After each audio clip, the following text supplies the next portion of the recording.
ghosts real? What the f was that? We answer the call of Loey Lane, the infamous Viper Room, USS Yorktown, Old City Jail. We investigate Area 51, St. Augustine Lighthouse. Let's uncork this bad boy and find some ghosts.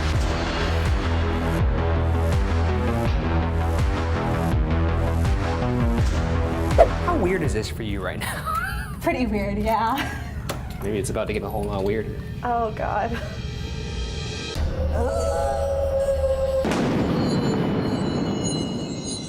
This week on BuzzFeed Unsolved, we once again make a house call as part of our ongoing investigation into the question, are ghosts real? Oh, no voice this time?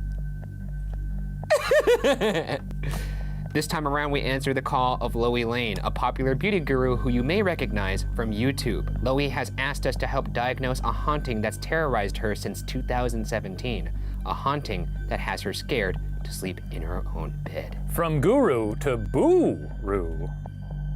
That is, you've outdone yourself this time. Can I say this right up top? I know when we did our last house call, I sort of took a back seat. I was very respectful. Not tonight, baby. Do you not believe this going into it? I'm sure she believes that she saw There it is. a little That's a spooky classic. guy in a sheet. I think I should just get a life-size Shane doll with a pull string. You and I'll might just as have well. it say, It's the wind. I'm sure they believe they saw what they saw, and I'll just keep pulling the string. I believe throughout you the- believe. While you're I saying- believe you believe. You're just staring at the corner of the wall. I believe you believe. Let's get into it. In April 2017, Loey Lane moved into an apartment complex in Los Angeles, California. The complex, a fairly new and nondescript building, doesn't seem to offer any explanation from the outside as to why strange and unexplainable things occur within. But before we jump into what's happening in the present, let's first take a look at the past. I definitely am a believer who wishes occasionally that I was a skeptic, and I think it's because I grew up with it. I told you a little bit that I grew up in a really haunted farmhouse in the middle of nowhere in Georgia, so it's been like my whole life of experiencing stuff, some not so nice, some perfectly normal, I guess. So yeah, no, I totally believe in ghosts. Loey grew accustomed to the farmhouse hauntings of her youth. Quote, I feel like I've always had experience. I've always been really in tune with stuff, so I'm used to paranormal happenings coming in pretty frequently. End quote.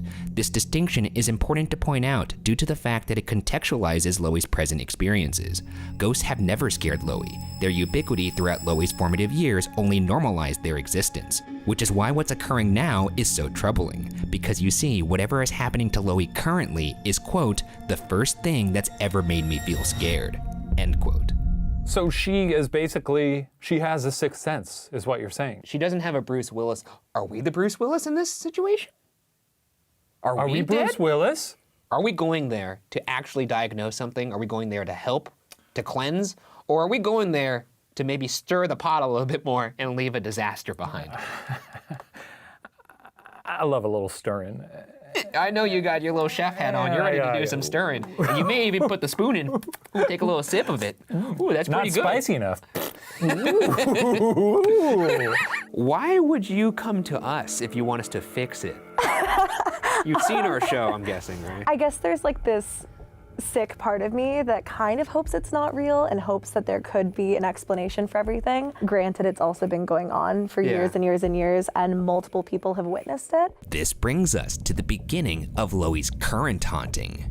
In 2017, Loey and her two roommates moved into their 3-bedroom Los Angeles apartment where, quote, things got spooky pretty fast, end quote. This might be due to Loey always attracting this sort of energy since she was a child, but perhaps one event in particular is the catalyst. And I used to like hunt and shop in all of these little thrift stores, and I found this really old like vintage 100-year-old Ouija board that was like wood and like totally scratched up. Looked really creepy. So we took her home. It was just part of my creepy aesthetic at the time. And although it was merely for decoration and never actually used, Loey believes it's this purchase that set off a weird chain of events. Quote, it started off small and felt like things I could write off, seeing shadows move out of the corner of my eye, end quote. And in general, Loey describes an energy that was, quote, just really overwhelmingly bad, a really bad feeling all the time, end quote. We go to so many locations, and people, like, you can do anything at these locations, but they all seem to have a rule. They're like, well, one thing you don't do is bring a Ouija board in here. Well, I don't think... Are you crazy? It's a toy. Well, here's the thing. I don't think they're actually making a commentary on the board itself. I think they're making a commentary on what the board represents. The board represents reaching out. It represents selling toys to children. No. It represents calling out and inviting maybe negative entities to come into your home. Loey also was having trouble sleeping, a new experience for someone who normally slept soundly for 8 hours every night of her life. Quote, I could barely sleep at night and woke up frequently out of a dead sleep by something I couldn't see or explain, which I know can be written off by a lot of people, end quote. Me. Yes, by you. I'll do it. Yeah, I was just about to go into my little, you wrote it off? Is that you sending it? Yep. You didn't even mail it? You just threw it behind I it? threw it to a little Well, I was fountain. just thinking if you put it in an envelope, you put that down. Oh yeah, now you're like, now close the letter. Now put that stamp on it. You gotta make sure you got a stamp on it. That's how you lick stamps, all right. Now you're taking it to the mailbox. Give it a little kiss before you send it off. Hey. Bye-bye. While admittedly, sleep paralysis is the first thing that comes to mind, even to Loey herself. Ultimately, it felt really weird, especially in this time frame where other like really weird things were happening. Like I was waking up with like giant bruises on my legs and I had no account for them. Bruises aren't as easy to explain away with sleep paralysis, yet there's still wiggle room. One experience that definitely can't be explained by sleep paralysis? Loey watching, quote, a heavy drinking glass slowly inch off of her counter and shatter on the floor, end quote. She got video of that? She does not. Oh. What do you just have? Well, I guess you Yeah, would have. who's got something in their pocket that could possibly record video? Well, I mean, like, Yeah, I know something's slowly inching, not a lot of time. Well, what- Something's slowly inching off the table. How could you possibly ever? Well, what if she's charging her phone in the room? Oh, you're right. Well, I will say that if this happened to me, Yeah. if the glass fell out in my house, the next day, You'd have a I would- system I would trained have on the table. 20 static cameras set up in my house at all Yes. times, and they could all be remotely operated by a button. But, you know, not everyone attacks these things with the moxie that I do. Yeah, you're an entrepreneurial paranormal investigator. I'm insane. So this is the kitchen. Great counter space in here. Thank you. I'd kill for this. How thrilling is it to be in your kitchen pitch black with flashlights? I can't say I've ever done it before voluntarily, but No, you you do know, it all the here we time. are. Hello. For anything that's in this room, anything that resides in this building, my name is Ryan. I'm Shane. I'm Loey. I would hope you know her Yeah. already. We're pretty well acquainted. We're guests here, much like you are. I hope you, I'm sure you hate hearing that. You are a guest here. I think there's plenty of people that reside within this home. I think some are nice and some aren't. And I'm talking to all of them. I'm giving you the opportunity to talk to us. So if there's anything that you want to say to us, so show us a sign you want to communicate. You could say something. You could touch one of us. Pull my teeth out. Or you could do that. So here we go. I'm gonna give you some silence right here, and that starts right now. After this, Loey, this is the part where you learn how truly boring it is to be a ghost hunter. It's a lot of waiting, Here we go. but I find the work fulfilling. Ah! Okay, sorry about that. Okay. Having some trouble with your flashlight. I'm doing great. How about this nice glass? Smash it over his head. I was gonna say slide it off that Oh counter. yeah, or just we'll slide it off the counter. Either one would be pretty incredible. This counter is pretty level.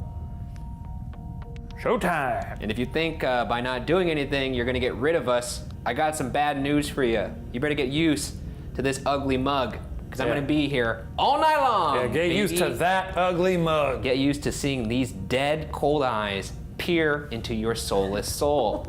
They're not pleasant, are they? Ugh. That's like those two rotten little eyeballs. But while the arrival of the Ouija board is what prompted the odd occurrences, it's its departure that is perhaps the most unsettling. Mainly because shortly after its arrival, the Ouija board vanished without explanation. It wasn't until 3 months later that Loey finally found it, neatly tucked under 3 stacked moving bins. Is it possible that your brother could have hid it and lied to you? Is your brother a liar? Well, he's probably watching this, so I don't think that he would have done anything like that. But especially, my brother is so not fond of, like, again, the darker side of this. I just don't see him touching it. While the board's disappearance and reappearance would remain a question in Loey's mind, one question became clearer. If the Ouija board did introduce an entity into her home, what are the entity's intentions? One night while doing her hair in her bathroom, Loey heard, quote, a bizarre growling sound over her shoulder, end quote. And another night she came home to find her bathroom completely flooded, narrowly missing a hairdryer plugged into the wall. I couldn't explain it by like any accounts. No TV was on, my brother was in his room with his headphones on, like my dogs were downstairs. I had never heard anything like it in my life, and it almost sounded like it was like speaking in like a language I didn't recognize. How did it make you feel? Really, really uncomfortable. Feels weird to make Loey stand in the bathroom and brush her hair while we sit here on the bed with flashlights pointed at our faces. Hey, look, buddy, I acknowledge staring. It's going to be strange. But you know what? If you want to catch that sweet, sweet You're evidence, right, I get you. Yeah, I know sometimes you're what going to you have mean. to play a funny little tune. Yeah. Anyway, continue. Continue to brush. In this growl, it was animalistic, or was it more of like a... The growl sounded like mumbling really deep over my shoulder. Oh, that's creepy. It was just really deep and like guttural. Like I couldn't hear it super well or anything. That sounds demonic. I mean, yeah. This experience prompted her to ask for advice from followers and pray over the space. Luckily for the most part, the experiences stopped. All was well. But due to life circumstances, Loey unfortunately had to move to a different unit within the building. Shortly after, the experiences started again. Also worth mentioning, the tenant who moved into Loey's old unit eventually moved out due to strange occurrences. What I do think is interesting is while I am like a few floors down, I'm in the same location as my previous one. So I'm literally just like vertically, you're in yes, this, I see. Yeah, just like a little bit off to the left. So it could go down to the actual ground itself. Yeah. But while that tenant fled her new digs, Loey was unable to flee from hers, and the activity only worsened. Her roommate would hear noises when nobody was home. Things would go missing and randomly reappear, and her roommate's dog would growl at Loey's side of the apartment when Loey wasn't home, seemingly at nothing but air. This just sounds like apartment stuff. You're never unnerved when you see an animal like looking up? My cat does that all the time. And you're like, what are you looking at? And it's just... Sometimes animals get spooked. My cat started freaking out months ago. We think he just smelled like a coyote outside or something, but for a full day he was like... What if you took something back for one of our shoots? Well, it only happened for a day, so then he was normal again. And then the demon was like, all right, This sucks. No reaction from this audience, tough crowd. This guy sucks. I'm gonna pack it up. Later. Eventually, her roommates would move out, leaving Loey by herself. However, the experiences weren't always unpleasant. Loey's father passed a couple years prior, and Loey would sometimes smell his cologne in her apartment. And in times of need, much like all of us do with lost loved ones, Loey would talk to him. Quote, sometimes I'll talk to my dad. Sometimes I ask for help. End quote. But unfortunately, when we reach out to the other side, it's not always the person we intend that walks through the door. Quote, one night I fell asleep watching TV and woke up to someone knocking on my front door. They called out, she's going to come in now. Is that okay? I was obviously alarmed, and it was so real I thought someone was really at my door. It sounded like a middle-aged woman. It actually sounded kinda soothing. It felt like there were two people there. End quote. Regardless of if it was two people or not, whatever it was, it asked for permission to come inside. And Loey, groggy from an impromptu nap, believes, quote, I may have said yes, and that does really scare me. I ran over, but of course no one was there, end quote. So I went, I checked, nobody was there, nobody's in the hallway. I slowly drift off to sleep that night, but I keep like waking up like somebody's like shaking me awake, or I just keep hearing like the weirdest sounds, and nothing specific, just I feel really uneasy. The following night, Loey came home to find, quote, all of my cabinets wide open despite living alone. I woke up in the middle of the night to Siri on my phone responding to something, despite it being silent in the apartment and no one else being here. Even weirder, another night I woke up to the sound of a deep male voice chanting something in my ear, end quote. Like this like grumbling, like deep chanting sound, unlike anything I'd ever heard in my life. Yeah. And I like bolted up. It felt so nasty. I smelled like, and that's another thing with this place, you'll just smell the weirdest stuff. Almost what smelled like campfire smoke. And again, it's like 2, 3 in the morning at this point. Nobody's up grilling or, doing whatever. Who walked into Loey's apartment is unclear, but whether they walked in that night at Loey's invitation or they followed her home from the antique shop in Texas, the question may not be who resides in the apartment, but what. Loey thinks the voice she heard that night possibly was speaking a different language, and often her apartment smells like something burning. These two things, plus the antagonistic feeling in her apartment, all, unfortunately, point to one thing: a demonic entity. Not to drop the demon word this early in, but I think the idea of anything demonic really scares me. All right, ghouls, now we're really gonna party. This may be loud. If you could say any of our names back to us to establish a baseline of communication, that would be great. Once again, my name is Ryan. Shane. Loey. Please say any of our names if you want to communicate with us. Can you say your name? What was that? We'll have to play that back, but it sure sounded like Loey. It did a little bit. What was that? What was that? Why are you here?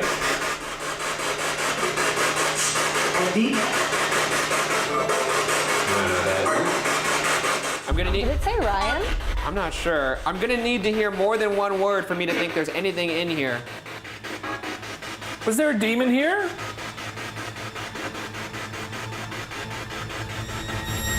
When researching the house, I found that the building was once a lumber yard and eventually a supply store. However, why would this building have a demonic infestation? So what we have here are two flashlights. Very easy to turn on and off. All you really have to do is tap them. Yes, like Like that. that. Turn it off. Now, if you could turn off the one, no, you gotta wait here. Hey, Thank you. Hey, if you could turn both of those lights off in 5, 4, 3, 2, 1, lights off. All right, I think everything's good here. Loey, you're all set. How about turning the one? Turn that back on, please. Oh my God. If you could turn this one off right now. Please turn that back on. Thank you. I'll tell you what. Clearly, you're not amused right now. So we're going to leave, and when we come back, it's gonna be just one of us at a time. You like that? Huh? You wanna play? Huh? Demons prey on vulnerability, and nothing is more vulnerable than a person alone. So to simulate that, we'll finish off our investigation by investigating the apartment individually. All right, ghosts. Gotta level with you. I don't think there's any demons here, because I've danced with a lot of demons in my day. To these flashlights that Ryan loves so much, we could take a look at them, see what they do. Well, right now we've got one on, one off. If there is a presence here and it despises me, turn that left flashlight off and the right flashlight on. You've got 10 seconds. 10, 9, 8, 7, 6, 5, 4, 3, 2, 1. You didn't do it. Okay, well so you, oh, you know what? Not bad. Not bad. You ever tried to take a lid off of a pickle jar? It's Yeah. really hard, you can't Yeah. do it. Takes a couple twists, you hand it to someone like, hey, can you take this off? And they're Yeah. like, oh, let me try. And then you hand it to someone else and they're like, let me try. What if me and Shane are loosening up the metaphorical lid of this pickle jar, and when you get in, it's gonna pop right off. And the pickles will just fly out. And you're gonna have pickle juice all over the place. Can you turn both of the flashlights off if you are inhuman? If there's some sort of demonic spirit here that wants me dead, that wants to bring me harm, I'll take you home with me, I don't care. Great, so we've got them both off. So maybe a demon here, maybe. I don't think there's a demon here. Yeah, I think we're gonna have the flashlight set up for you. You're gonna be able to use the flashlights to communicate with it. Okay. And then maybe I'll just explore the space, you know? Yeah. Assert my dominance. I'll walk through and make it known that, yeah, you're the one in charge. I'm yeah. gonna pee all over your furniture and mark my territory. Awesome. Demon? Now's your opportunity to enter my soul. I'm gonna put 15 seconds on the clock here. And here we go.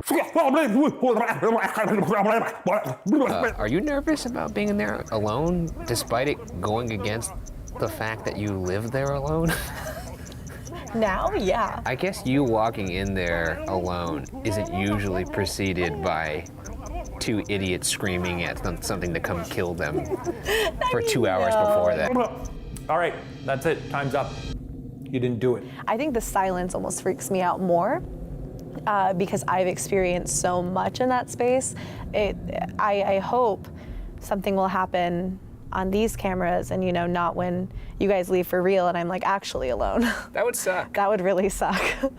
So now I'm going to call upon the power that I've accumulated from all the demons I've defeated, and I will use it to banish your wretched, withering soul back to hell. Do you hear me? I'm sending you back to hell. I don't really know how that works, but I'm just gonna say that I'm doing it, and I'm pretty sure that's gonna be enough. So, alakazam, a bing bang boom. Hope you like hell, you loser. Hello, come on in. Hello. It's messed up in here, man. Is it? Is it really messed up? Those flashlights are dancing in a way I've never seen them dance. Really? I'm actually starting to get a little butterflies in my stomach. This should be fun.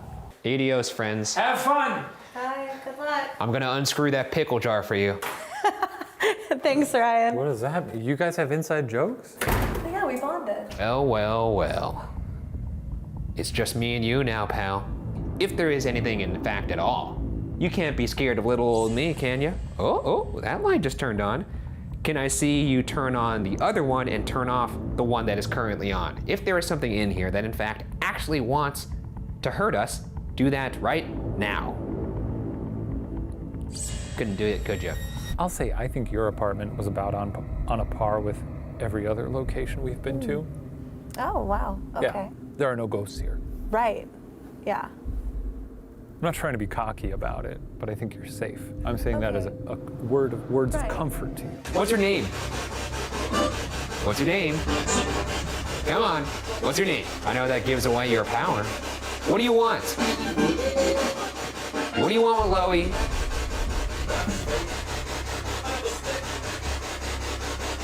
Come on. Is this really all you got? How about opening those cabinets? Give it a little swing. Test those hinges out. Come on. If there truly is something demonic in here, smite me. This is the most cavalier I've ever been on a demonic investigation. You're really gonna let that happen on your watch? This is where you played with her, right? This is where you growled. But you can't do one little thing right now. You can't even tussle my hair, touch me.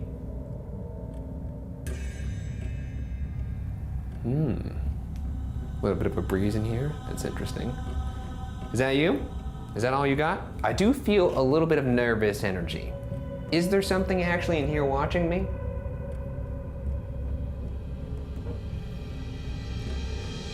I'm gonna bask in the silence now, and I'm gonna really let you have the room, because maybe you're just tired of hearing my stupid, annoying voice, and I get that. So here you go. Here's some silence, standing in the dark for you right now. Do your worst.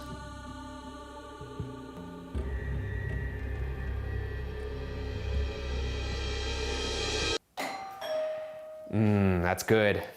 That doorbell did make me jump. Hold on. Very good. Very good. All right, Loey, the time has come.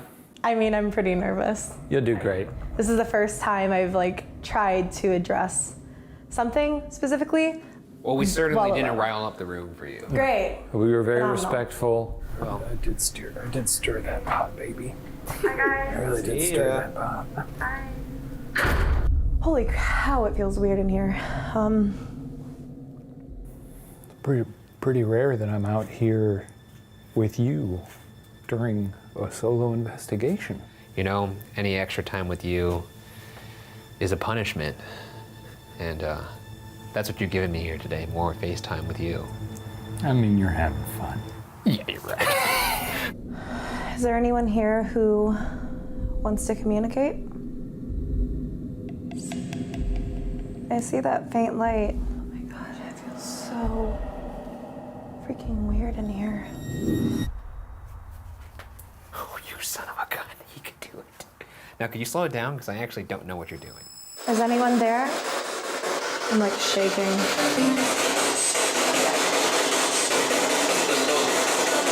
Oh my God. Holy, that was so freaking scary. It just said, hey, Loey. I'm here. What is your name? Oh my God. Okay. Okay. Can you tell me what you want?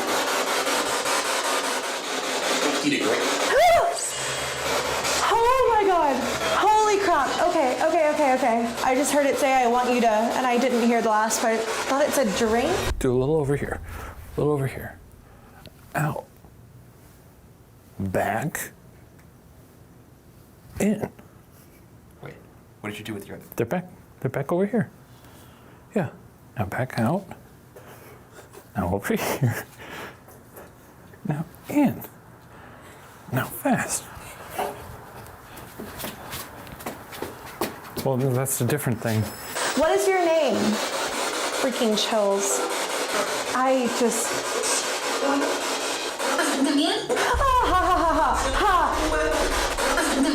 I think I hate this.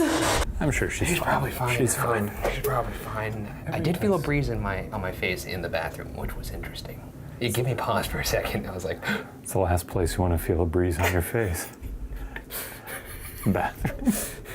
well, No thanks. You suggesting a ghost farted in my face? Yeah, that's what I'm suggesting. Oh my God. What happened? You seem shook. Yeah, I'm a little shook. Okay, so that was really freaking weird. It said my name, it said, hey, Loey, and I heard it clear as day, and it immediately like kind of like freaked me out. I just felt weird, and like I've never really had, I'm like shaking. Yeah. So I never really had anything like that happen before. And then almost immediately after I said, what do you want? And it said, I want you to, clear as day.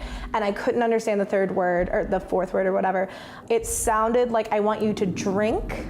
Oh. I don't, maybe it's just reminding me to hydrate. I don't really know. Maybe he was asking you out for a drink. Maybe it's a friendly Casper. It did push a drinking glass toward you. And then there was another full sentence that sounded like a woman's voice, and I just freaked out and like turned it off. I couldn't do anymore. Okay, well. I'm like still like so freaked out. I've never experienced anything like that in my life. You'll be fine. I Really think our appreciate job the vote here of is done. confidence. What? We freaked her out. We riled the place up. I think it feels cleansed. And now to we're going to me. get back in the ghoul It feels- and go back to... It feels cleansed. I feel kind of bad. I'm not going to lie. I feel pretty bad. I'm very sorry. It's okay. I'm gonna take a bubble bath or something now. So Okay, well. Yeah. Bye guys. See ya. Holy shit. What the fuck was that? I don't think he's gonna be the same after tonight.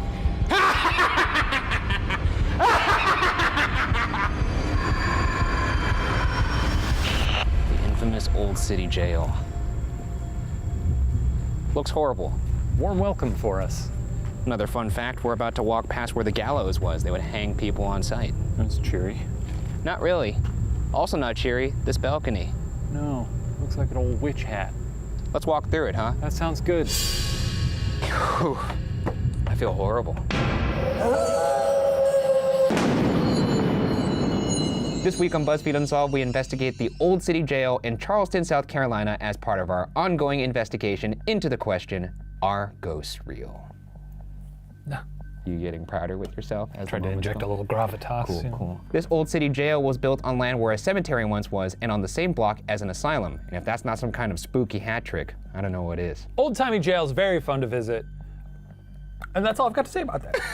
Nothing about the ghouls? I mean, I'm sure there will be no ghouls, there will be dust, there will be noises that you pee your pants over. We have the history. We have the cemetery. There's an asylum down the block. There's also been a cast of characters that have rotated through these bars. What is this, Cheers? I don't know why you're laughing at that. You couldn't even get it out of your own mouth. Cast of characters rotating around the bar? Well, let's just get into it. How about that? Yeah. The Old City Jail has been called the most haunted building in South Carolina, a ghostly shrine to the city's dark past. Before the Civil War, free, innocent African-American sailors would be unjustly locked away if they came through Charleston. Once the war ended, Confederate soldiers and sympathizers were locked up as well. In one scenario, we have people who were unjustly imprisoned, and then in the other scenario, the people who were imprisoning them were now behind the bars. True, I guess A little that's... do-si-do. But the people who were wrongfully imprisoned are still wrongfully imprisoned. That is true. Unless they set them free, which just- I'm gonna guess probably didn't happen. Completed in 1802, the original building was 4 stories tall, complete with a 2-story octagonal tower. Due in part to a rash of escape attempts, Robert Mills, the architect behind the Washington Monument, reinforced the Old City Jail in 1822. But on August 31st, 1886, an earthquake rocked Charleston, later estimated as a 6.7 to 6.9 magnitude. As the brick walls fell around them, the 64 inmates who were held captive in the jail begged for freedom. Finally, they were taken out into the exercise yard where, led by a female convicted murderer, 43 of the prisoners promptly jumped over one of the high brick walls, leaving only 21 remaining inmates as the dust settled. The 2-story octagonal tower, along with the entire 4th floor, did not survive the quake, leaving the structure the 3-story building it is today. I just like the idea of being out in the prison yard. Grounds are rumbling, Yeah. bricks are falling. Some lady stands up and is like, "Hey, let's get out of here!" And your friend's like, "Hey, I like what she's in." You're like, she's a murderer." And then you're like, yeah, but so are we. Oh yeah, Yeah, let's follow her. we're all murderers. Over the course of the Old City Jail's 137 years in operation, the tally on how many men, women, and children perished within these walls varies wildly. Some say as many as 10,000 to 14,000 people died trying to survive, quote, a dirty, filthy place unfit for human beings to live in, end quote. But researcher David C. Scott found records of deaths numbering in the hundreds, not the thousands, the majority likely dying of wounds or diseases during the Civil War. Scott's assertion confirms what an inmate in 1864 said, that the Old City Jail was the, quote, nastiest, dirtiest, filthiest, lousiest place I ever was in, end quote. True to that statement, one of the more active parts of the jail is a room where they would torture and punish prisoners, a room that has since been used for Ouija board sessions, a room that tour guides believe to have a portal. Wow, Yikes. this is definitely a jail. All right, so right now we're gonna walk to a room that they used to pretty much torture and flog prisoners that were misbehaving. As you can see, this place is a living nightmare, but this is the room over here. The tour guides who run this place say that there are what they believe to be inhuman entities inside this building. Whether or not that means demon, I have no idea. So, Feels like a good spot for a demon. sure, let's find out. All right, ghouls. Oh, damn. They It's like- call me Shane, He's Magic Shane. and I'm here to send you back to hell. Oh, wow. And for whatever possible inhuman entities reside in this room, we're here to communicate. So let's rock. If you're inhuman, you're some kind of demon ghoul specter, you especially, we'd love to talk to you. We've got experience with a-holes like you. Got ourselves a bridge, I'll tell you that. Despite what Wikipedia says, we own a bridge. They can't stop us. Cowards. What? Gerbils? He said true. Huh? Ooh, a nice little drum hit. Yeah. We got a beatboxing demon in here. Oh shit, another one. My name is Ryan and I'm here to say we're the baddest ghost hunters in the USA. Hunting demons and ghouls too. What? Wait, hold on. We actually got a response. Stop beatboxing. Oh, sorry. Like the Old City Jail itself, its spirits are violent and vengeful. On the 3rd floor, construction workers say they saw the apparition of a jailer holding his rifle before vanishing through cell block bars. Ghosts will supposedly whisper in your ear as you pass them by, sometimes even calling out your name. Others have said they felt a sensation of being choked or suddenly losing their breath. Choo-choo pickle pie.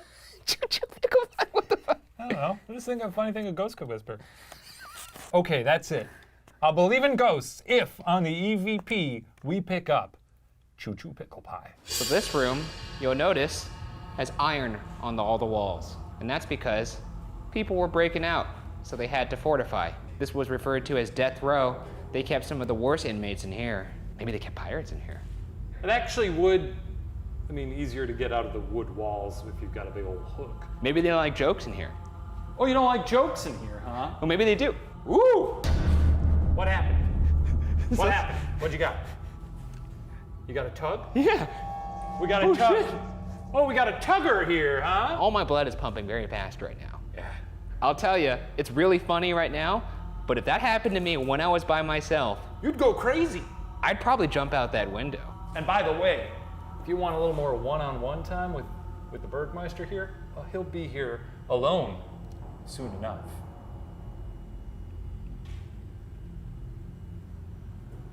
It's a long way to back out.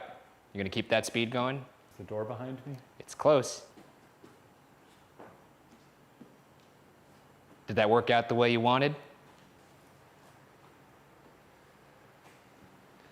This is a stupid season. Also on the third floor is a wheelchair from the 1820s that still sits sentry just where it has been for decades. Some believe that the person who died in that wheelchair succumbed to cholera and that their spirit is still connected to the chair to this day, and nobody is allowed to sit in the chair. You gonna sit in that chair? We're not allowed to. Yeah. But we are the internet's paranormal bad boys. That's right, we're controversial. We're planning cheek to chair, baby. You ain't gonna stop me. I'm sitting in that thing bare ass. I'm gonna give that thing a high five with my butt cheeks. Yeah, not gonna happen. I'm not sitting on that. Oh, it looks like a death trap. I thought it was like them throwing down the gauntlet, like saying, ooh, this is a very spooky chair, don't sit in it. Something might happen to you, when in reality, you might get tetanus or something like that. Tours have been known to catch cold spots and orbs around the chair itself, as well as witnessing the chair suddenly turn and bump an unsuspecting visitor in the leg. What if you walked in that room, I walked in this room, we give him...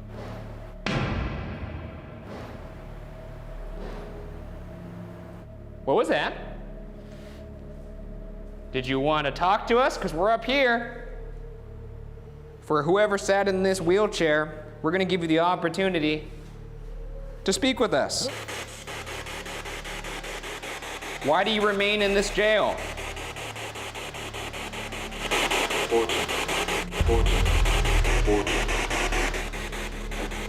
Fortune. Fortune or important? I guess. Or morphine. What was that again? What's that? Speak up. Whose jail is this? Whose house is this? This. The Beast?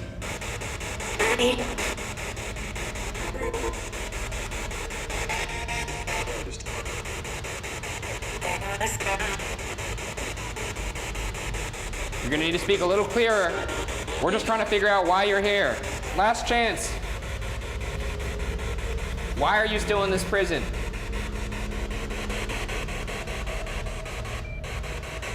Okay. All right. I'm turning it off.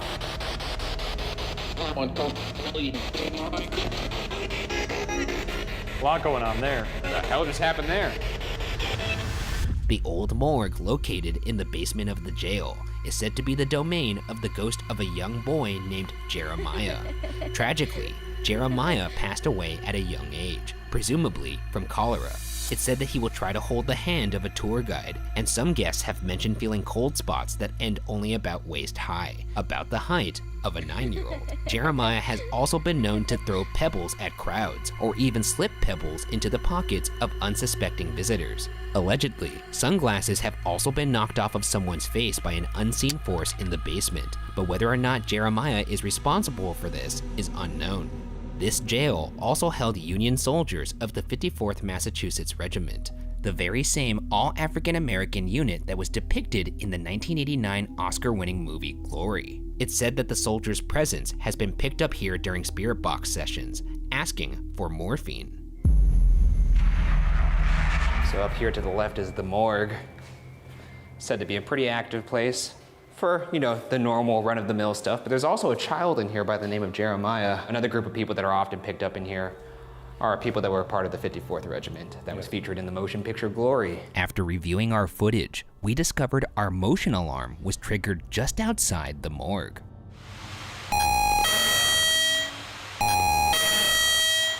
It appears the motion alarm was triggered by this orb of light. Upon testing, objects as small as bugs will not trigger the alarm. So is this strange orb a spirit that set off the alarm? My name is Ryan. I'm Shane. Now, are you getting down to his level? Yeah, he's a tyke. We're here to communicate with you, Jeremiah. We'd love to be your friend, reach out. You probably didn't have a lot of friends around here. No, Well, I now you imagine. got 2 buddies. You have 2 big buddies here. We have a device that you can manipulate. I have in my hand here some pebbles, Oh, you love those pebbles, don't you? and I hear you can't resist them. Oh, these pebbles look really good, Jeremiah. You could take these pebbles and launch them right into his eyes. Yeah! Yeah. Lodge them into my, I don't know. I guess if you hit my eye hard enough, it's kind of a soft spot, maybe it could go all the way into my brain. Or you could go straight through the nose. You'll be Yeah. dead in a matter of minutes. We'll all be better. Yeah. Look at that. Oh, Jeremiah. Oh, now it's a smiley face. We got a little smiley face of rocks for ya. Look at these happy pebbles. Jeremiah, could you make that smiley face a frowny face?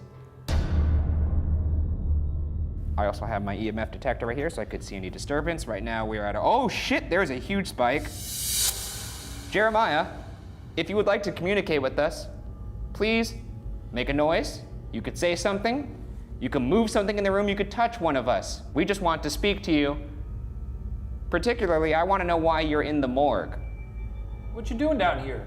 What's your story? Why are you in a jail if you weren't related to the family that ran this place, who also lived on site, by the way, which is frankly a little bit odd. Now, if there are any soldiers who served in the Civil War in here, particularly soldiers from the 54th Regiment, first off, Thank you for your service. thank you for your service. You did an amazing thing for our country. And now I'm going to ask another favor of you. Can you please talk to me? Well, that's over now. Remember, the pebbles are in a smiley face. At any point, you can move those. However, the most infamous inmate said to still haunt these walls is that of the woman often called the first female serial killer in America, Lavinia Fisher. Lavinia Fisher, along with her husband, John, were held in the Old City Jail from 1819 to 1820.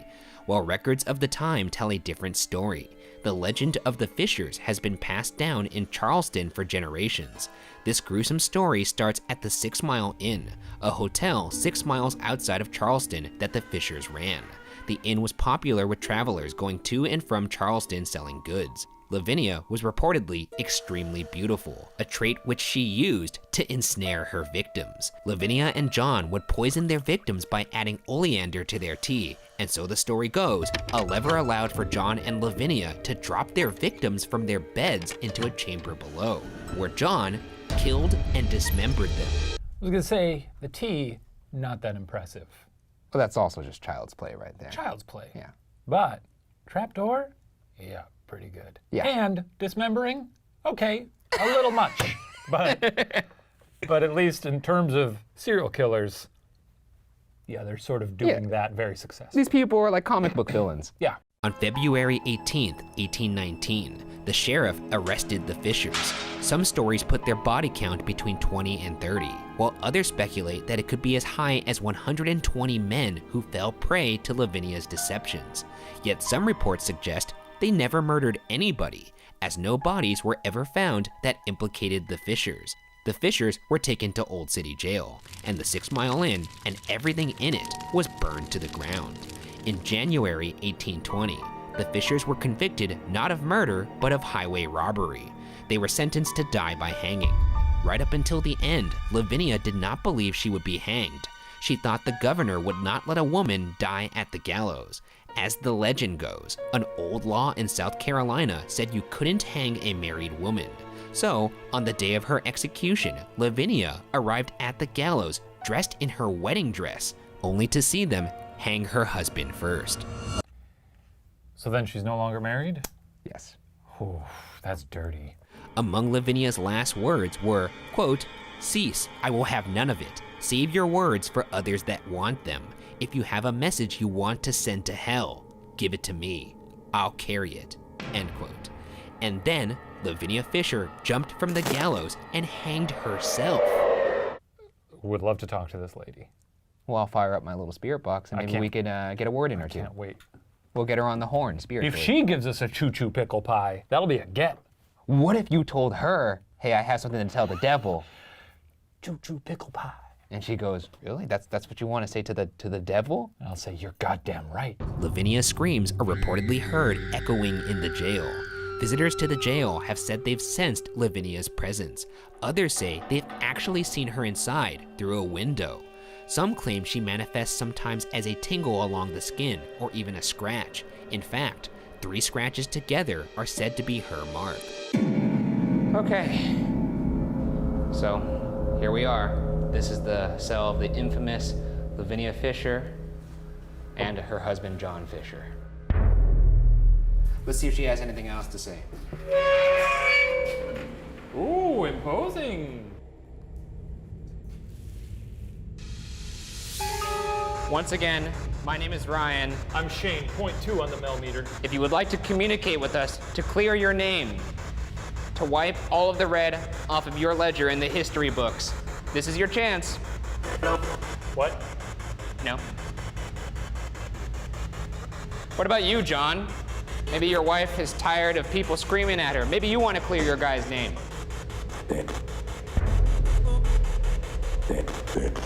All right, Lavinia. I'm gonna talk to you again. Once again, the more silent you are, the worse it's gonna look for you. I'm trying to help you out. Stop. I'm not going to, if that was you. We're gonna keep it up.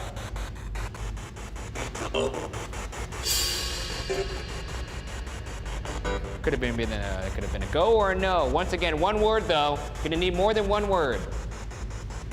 I really thought your legend would precede you, but it turns out it's all a bunch of hooey. What? Huh? Did you not like that? Did you not like me saying you weren't as big and bad and scary as history would make you out to be? Well, Lavinia, you like to seduce men, huh? What? Take a crack at it, gal. What if my shirt started to get unbuttoned slowly? What? See that? That's my belly button. You like that? And if that wasn't hot enough, Also an innie. It makes a little noise when you pat it. Now turn off the box, you'll hear it a little bit better. Hold on. Get a load of this, Lavinia.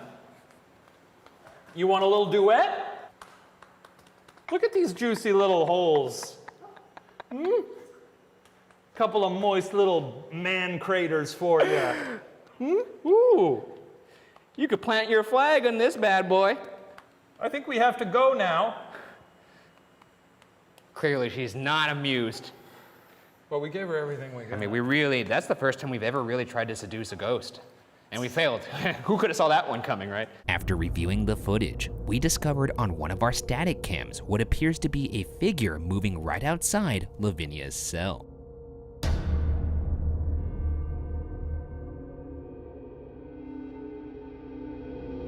Is this the ghost of Lavinia Fisher? I believe this is the biggest piece of evidence we've ever caught on this show. It's no good. How do you think that's no good? I mean, it looks just like maybe a car passing somewhere or something. A car passing somewhere. Could also just be someone walking outside. And that couldn't be any of us. There's no one down there at that time. I thought you would ask that, so I synced up. I synced up the timelines. Yeah. I know where we are in the building. Okay. I believe it's a ghost. We had all of the staff accounted for in front of us. Maybe there was a third staff member that they didn't know about that was walking around. I don't think so. Maybe a vagrant walked in. I think that's pretty solid evidence of a ghost. I think we caught something very, very solid here. You know, it is exciting. With this shocking evidence in mind, we now move to the final phase of the investigation. For the first time ever, we're going to explore the entire prison individually. Well, this is it.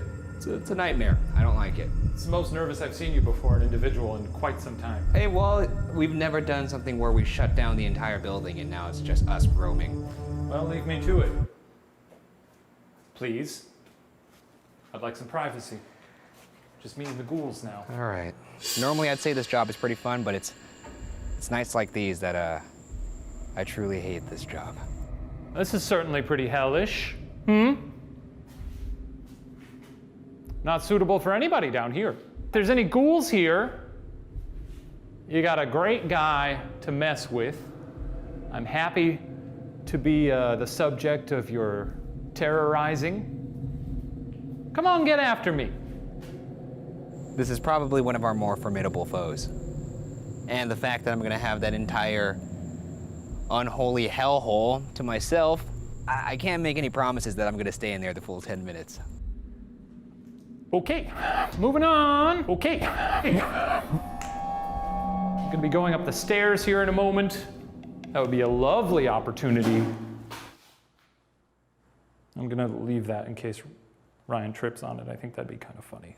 I would say normally when I do these, I am furious by how cavalier Shane is inside there. But right now, I'm gonna just say I'm impressed. If he's having a good time in there right now, there's something truly wrong with his brain. Well, now this is a beautiful, gorgeous room with wonderful acoustics. I mean, look at this shit. Who in their right mind would be stoked to be in there by themselves? You know how much of a psychopath you have to be to enjoy that? Oh, my ghouls, won't you tug on my shirt? Oh, God. I would actually recommend you don't waste your ghost energy on me. Just gonna level with you. You're gonna wanna save it for the other guy. He's gonna come in here right after me. And whatever you do, it's gonna be a laugh riot. He makes very funny faces. He's gonna, not a guarantee, but if you do something, depending on the severity of your actions, he may poop himself. If you do it to me, I'll probably blame it on the wind or say it was an owl dropping a nut somewhere. Oh, I hear someone down there. Guess that means we're done here, ghouls. It's been a real jolly time with you. How was it?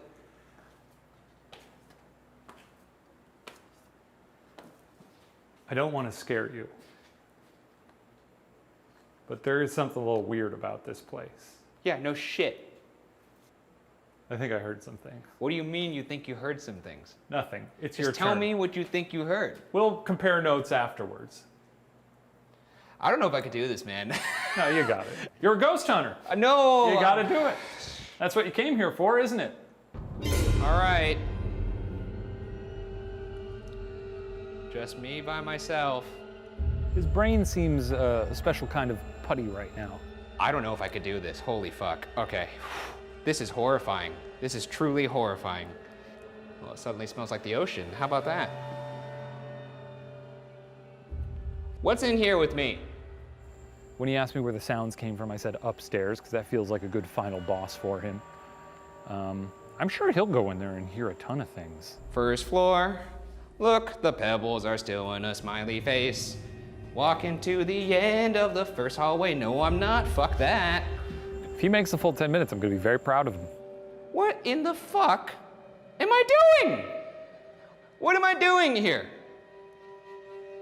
All of the hair on my arm is standing up. I'm standing in the middle of the old city jail by myself. I'm the only person in this building. What kind of idiot would do this? Me. I realized me. I'm the fool. Making some nonsense noises, baby. Here we go. Yeah! Yeah! Yeah! Da, da, da, da, da, da. An hour or two ago,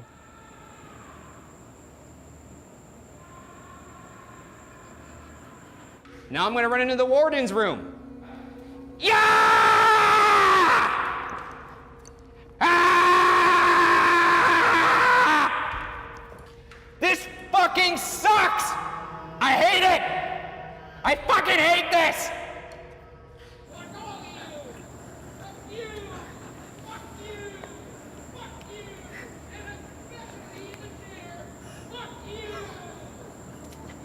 That is quite a reaction. I think we're making some headway. You think you're crazy? You haven't seen crazy yet. On the 3rd floor, marching down the hallway. Where are you? I'll give it to you. This is the scariest building I've ever been in my entire life. I think I'm cracked. My brain is cracked.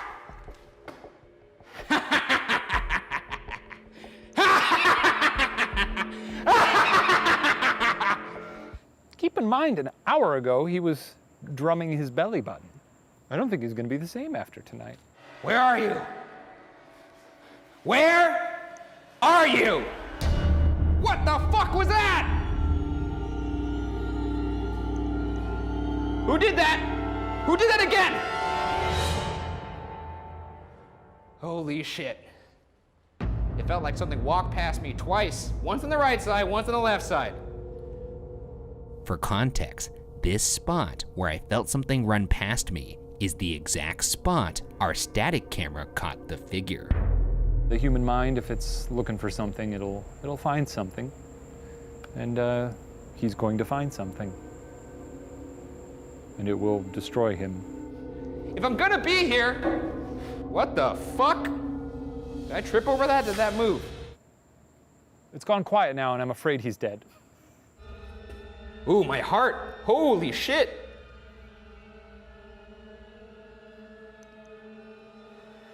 Chest burn. I think I almost had a heart attack. Where were you? The thing that walked past me, where are you? Yeah! Charge! I'm gonna see this place in my nightmares for years. So thank you for that. Thought the door went the other way. Fuck that. Forever. It sounded like you went through some stuff in there. Let's leave. Okay. Did you hear anything? Didn't hear anything, but I felt things. That's good. Once, I was standing in the 2nd floor. I was standing still, Yes. and I felt a gust of wind pass the right side of me. I turned around, and then it went past the left side of me, the opposite direction. I hated it. Well, I didn't actually hear anything in there. I just wanted to really psych you up for it. You don't look well. I started growling like a dog. We heard you. Did you? Yes. Oh, wow. I think the whole neighborhood heard you. Oh, really? Was it that loud? Yes, I think we have to leave. Okay. Let's just go. Whether or not you believe that a building can truly embody the sins of the past, you must recognize the Old City Jail was the site of cold-blooded brutality. However, I dare say some light was shed on that subject tonight. With bizarre noises, physical sensations, unidentified movement, and a possible apparition, tonight's investigation moves Shane and I ever closer to completing our ongoing investigation into the question, are ghosts real? But for now, and perhaps forever, the question remains unsolved. I'm standing at the bottom right now. I'm working my way to the top. Oh, I hate that I'm about to say this. And if you don't want me to go to the top of your lighthouse, you better stop me. Oh, ah! Oh my God, I'm panicking. Well, well, well. The ever formidable St. Augustine Lighthouse. But she's a beaut, Ryan. She's also probably one of the most prolific places when it comes to paranormal activity. Every big investigator has come in here, all of them left with something to be pleased about. And I intend to keep that streak going today. Huh? Did you just wink at me? No, I didn't. I think you shined your flashlight in my Oh, face. sorry. You could tell yourself whatever you want to. I'm just excited to get my little feet inside that lighthouse. We'll strangle a ghoul with our bare hands, God willing. You know I win if that happens, right? I don't care. It's not a competition. It is. It is. No, it's not. It is. We're friends. It's a friendship.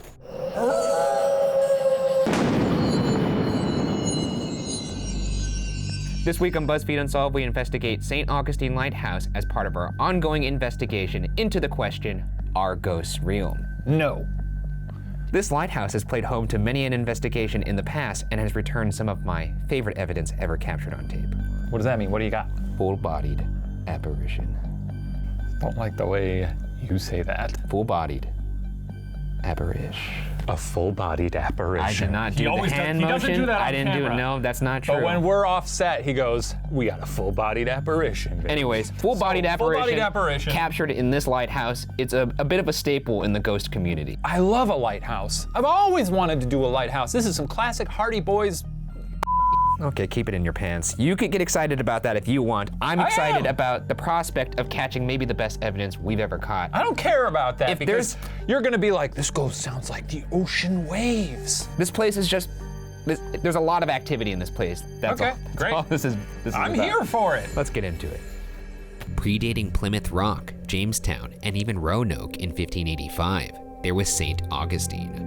Established by the Spanish explorer Pedro Menendez de Aviles in 1565, St. Augustine is the oldest continually inhabited settlement in the United States.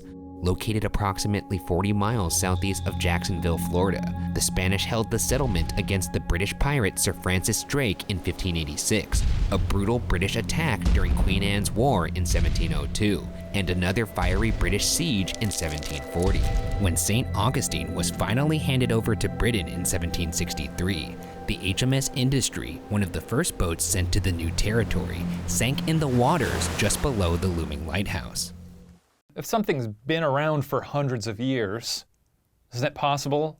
It's like I say, there's not a lot of haunted Chipotles. But if Chipotle had been around as a chain since the 1500s, if they landed in America and started putting up Chipotles, they'd all be haunted. This is a very apt analogy. I don't know if think. time does not always equal tragedy. I refute that. It does. And I'm saying that this place specifically has a lot of tragedy. It clearly does. And also, if you could find me a Chipotle that had more than 3 people die in it, at any point in any incarnation of that building, I'll give you $100. Can you chime off in the comments and let us know? I bet That doesn't that's apply to happened. you. The St. Augustine Lighthouse has existed in some form or another since 1586, before finally succumbing to eroding coastlines and falling into the ocean in 1880.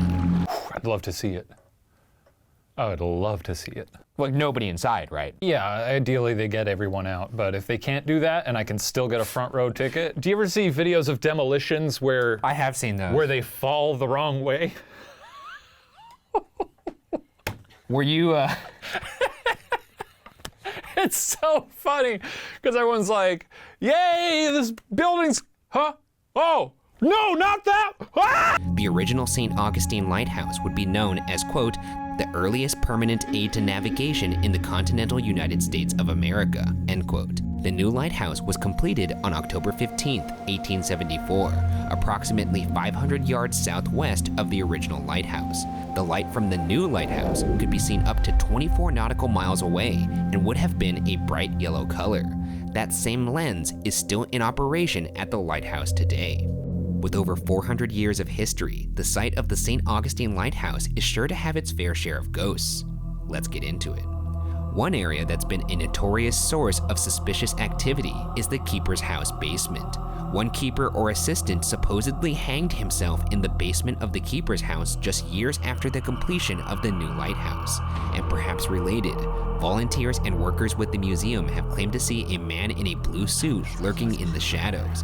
Staff at the lighthouse seem to believe this man is Peter Rasmussen, who served as the lighthouse keeper from 1901 to 1924, the longest stint of any keeper at the lighthouse. Rasmussen was a smoker, hated tourists, and in general was a cranky guy. Now, a lighthouse keeper named Peter is often caught down here. There's a very tall man in a blue suit who walks around down here. Also, people seem to be pretty uneasy about that corner. Over here? Yeah. Does that feel creepy? It's actually kind of comforting. You're a psychopath. No, just come over here and do this. I'm not a fan of it. No? No. All right, Peter. We're told that you particularly have ire directed towards tourists. And I'll tell you, if there were anybody that was more representative of tourism, it's the boys. Look at this guy's shirt. Yeah, look at me. Well, Peter, if you're upstairs, I'd love to hear you coming down those metal spiral stairs.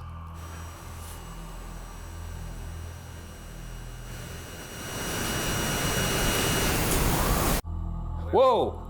What? Did you whistle? No, I didn't whistle. Oh, I heard a Shut whistle. up!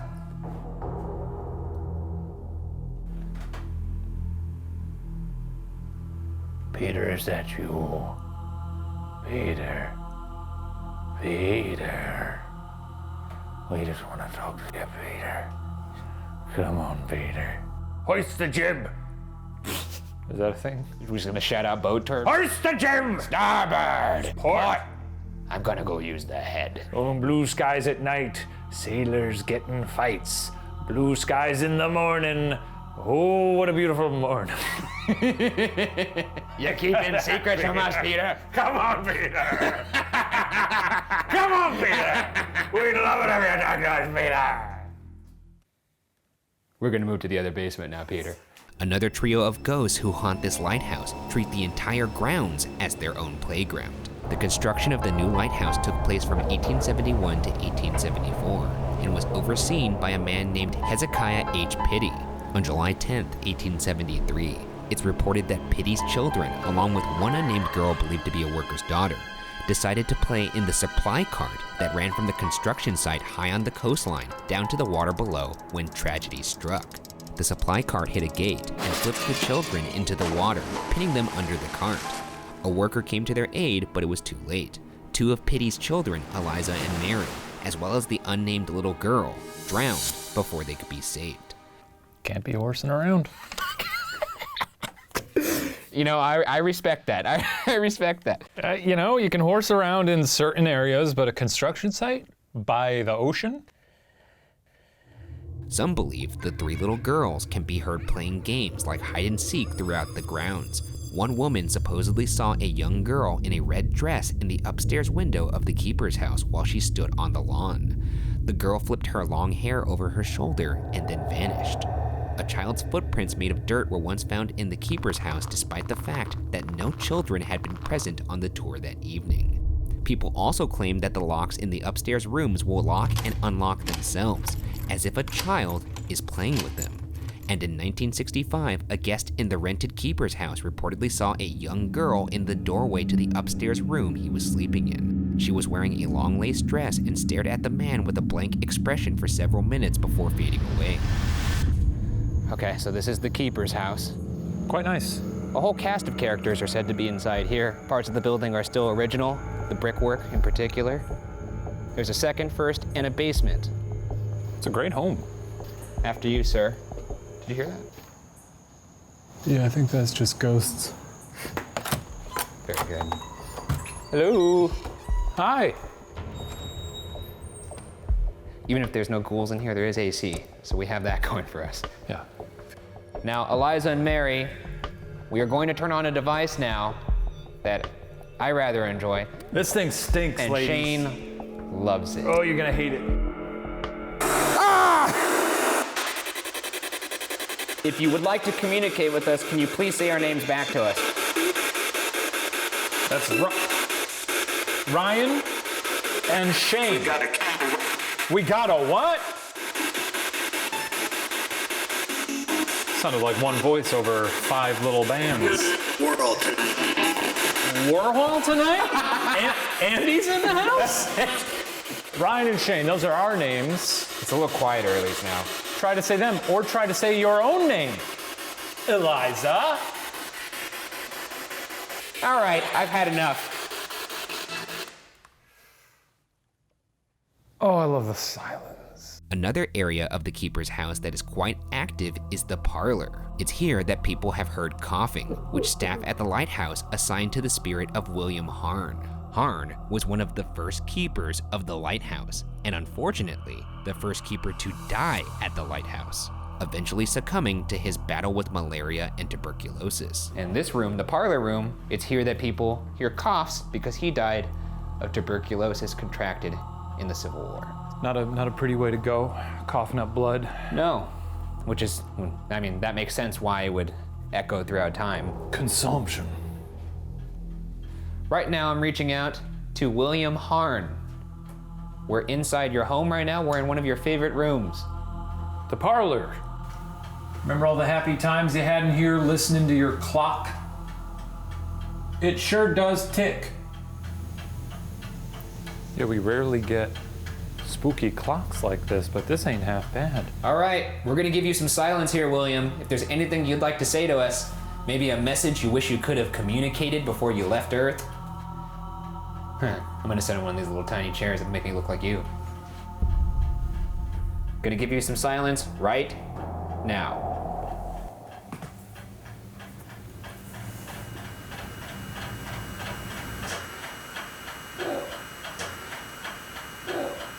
So there you have it. I believe we just caught a disembodied cough in which the cough belongs to one William Harn. Sounds like someone getting kicked in the nuts. Yes, someone get. It's pretty definitive, I feel like. Yeah, it could be a ghost coffin. I mean, that's the sound that I imagine people hear in that room. I'll say this though, you know, Florida is a very loud place. A lot of noises out there. A lot of noises. But the other thing you have to consider is that it is possible that someone could make some sort of noise or movement that, if it's a quiet noise, is amplified by a microphone and sounds from a distance like a louder noise. You see what I'm saying here? Maybe. I also don't. Are you doing that think- thing? I think Are you it- doing that thing where when I talk you go, Maybe. I just think a cough is a far cry from, ooh, look at my squeaky little shoe moving. I think I'm being quiet in the distance, but maybe I'm not. I'm surprised you didn't ask hats about. off to you. Thank you. Did you bring the hat just for that? Just for that. Just for that? Well, it came in handy. But the most daring of the St. Augustine Lighthouse's spirits is the one who can be seen pacing the observation deck, 219 stairs up and 165 feet high into the night's sky. In December of 1859, 60-year-old Joseph Andrew, the keeper of the original lighthouse, fell to his death while whitewashing the outside of the lighthouse tower. Quote, the lashing of the scaffold suddenly gave way and he was precipitated to the ground, killing him almost instantaneously, end quote. Joseph's obituary in the St. Augustine Examiner described his death in graphic detail. Quote, he first struck the roof of the oil room about 30 feet below, whence he glanced off and struck the stone wall which encloses the lighthouse, and thence to the ground, a stone pavement, end quote. They've really sort of changed the way they do obituaries in the Yeah, they really have. because that is, you really wouldn't read something like that nowadays, huh? Describing a man pinballing down a lighthouse in Old English using words like thence is kind of funny. But, I mean, it's obviously a tragedy. Yeah, nowadays they'd be like, oh, he died doing what he loved. Not, oh, you should have seen him bounce. Andre's wife, Maria Mestre de Dolores Andreu, took over as keeper on January 7th, 1860, becoming the first official female lighthouse keeper for the U.S. in Florida, and the first Hispanic-American woman to control a federal shore installation. That's pretty badass. Not a bummer. No, not a bummer. Nice to hear something positive about Yeah. the lighthouse. Even though the lighthouse was not incorporated into the U.S. Coast Guard until the 20th century, they honor Maria as the first female employee and one of the first Hispanic employees. According to a spokesperson for the lighthouse, Maria has been seen at the top of the lighthouse in a white dress with her long hair down. In fact, according to Paul Wenglowski, a former director of maritime education at the lighthouse, there is a padlocked door at the top of the lighthouse that triggers an alarm when opened. On multiple occasions, this door was found the morning after closing inexplicably opened without triggering said alarm. Investigations into the anomaly by the alarm company found no explanation for how this repeatedly occurred. Could this be the work of the ill-fated Joseph and his wife Maria, still keeping watch over this haunted tower? I don't care about doors. It's an alarm door. I know. It's closed. Like, That's cool. Anytime there's like any chance of sort of any kind of mechanical failure or just doors in general, people are always like, well, the door opens, so that's ghosts. well, when you combine the door opening with people seeing apparitions up there, Yeah, I know. It's high up there too. I mean, it could be people still pretty standing far away. guard. If it's a residual haunting, it would be someone that would be doing the same thing over and over again, Yeah, look, hence opening the door. I don't want to argue with you on this. If you find it compelling, I'm happy for I you. do find it compelling, and great. I'm happy for me too. Good. One ghost you won't find haunting the St. Augustine Lighthouse is that of Cracker Daniels' sister's cat. Good. Great. I don't need to hear any more. I love it. This is the best character we've ever had on this show. In the early 1900s, Cracker Daniels, a keeper's son, dropped his sister's cat off the top of the gallery deck of the lighthouse to test out a parachute he had fashioned. Amazingly, the parachute worked, and the cat was not harmed. I'll tell you, I bet that cat made it to the ground and then had a heart attack and died. I put our cat in the car and he's like, He doesn't like it. Maybe it speaks to how you're taking care of your cat. I don't think cats like to be in cars, so I can't imagine they enjoy being in a parachute.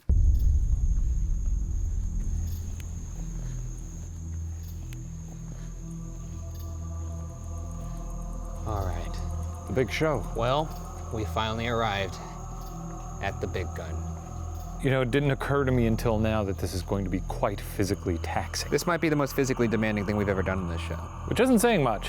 I mean, we're not physical dudes. No. But this is gonna suck.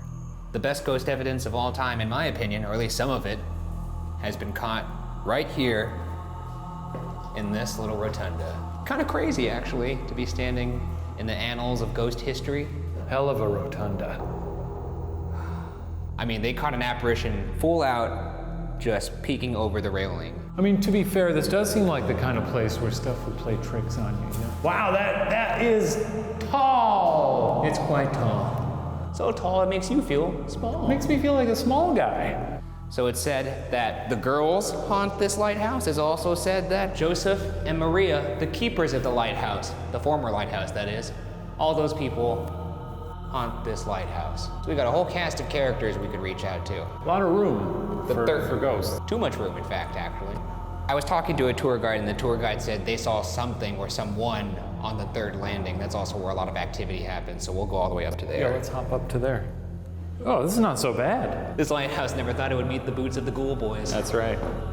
I'm reaching out to Maria and Joseph right now. Do any of you want to talk to us? I'd love to see you. I know whoever's in here likes to mess with people, play little tricks, run up and down the stairs. You can push us down the stairs if you want. You could try. If that gives you a chuckle. Got an automatic light up here.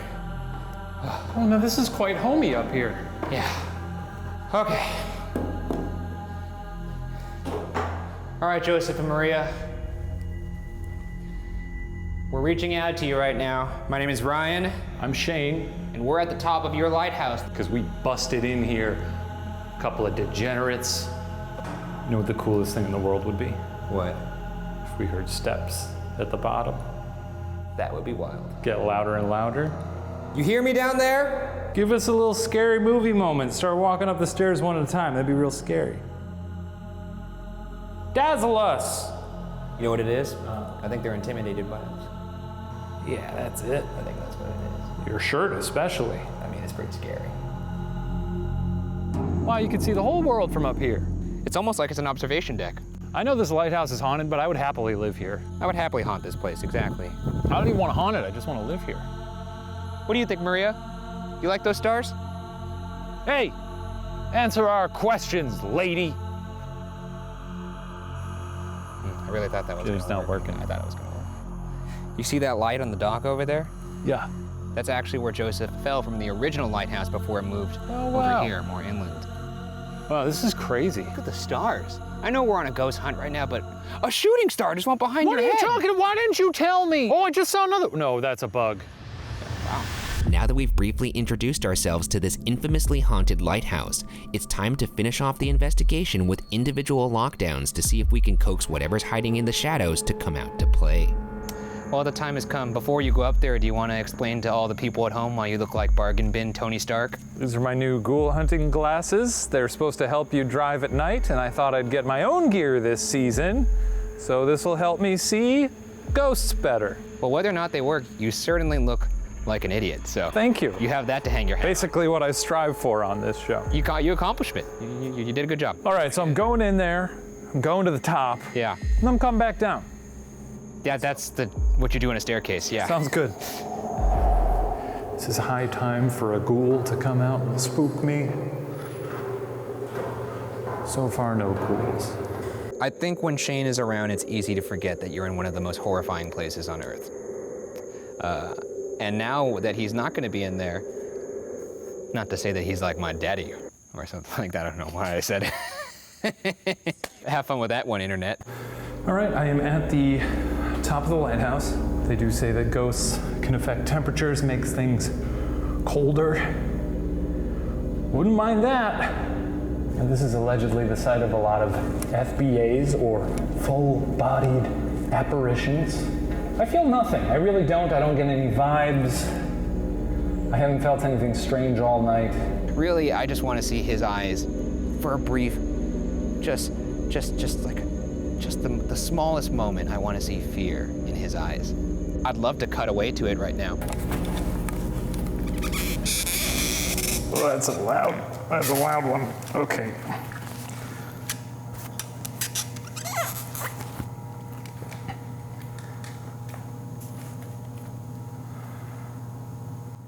All right, see you later, dudes.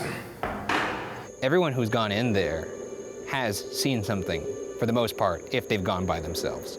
You know what? I'm eager to add my name to that roster. Bye. Oh, boy. Just give me 1 second. I gotta work my way up. I gotta work. What? No, I gotta work myself. I gotta work myself up to it. You know, you're not working yourself up to it. Get in there. Get in. Get it! All right. Come on. Okay, all right.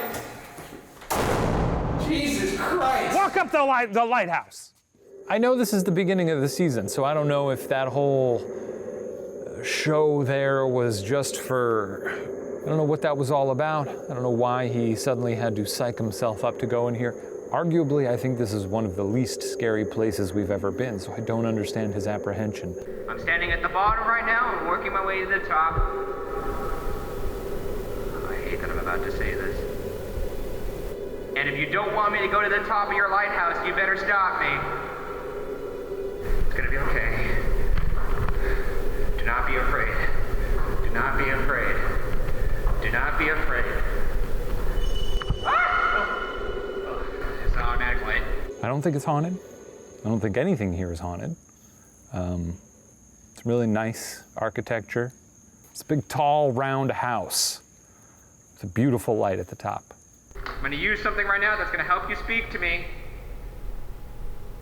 I'm talking to you, Maria. I'm talking to you, Joseph.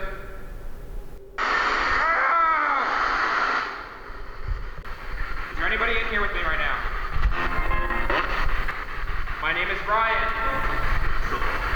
What? Can you say my name back to me? Oh my God, I just heard Eliza.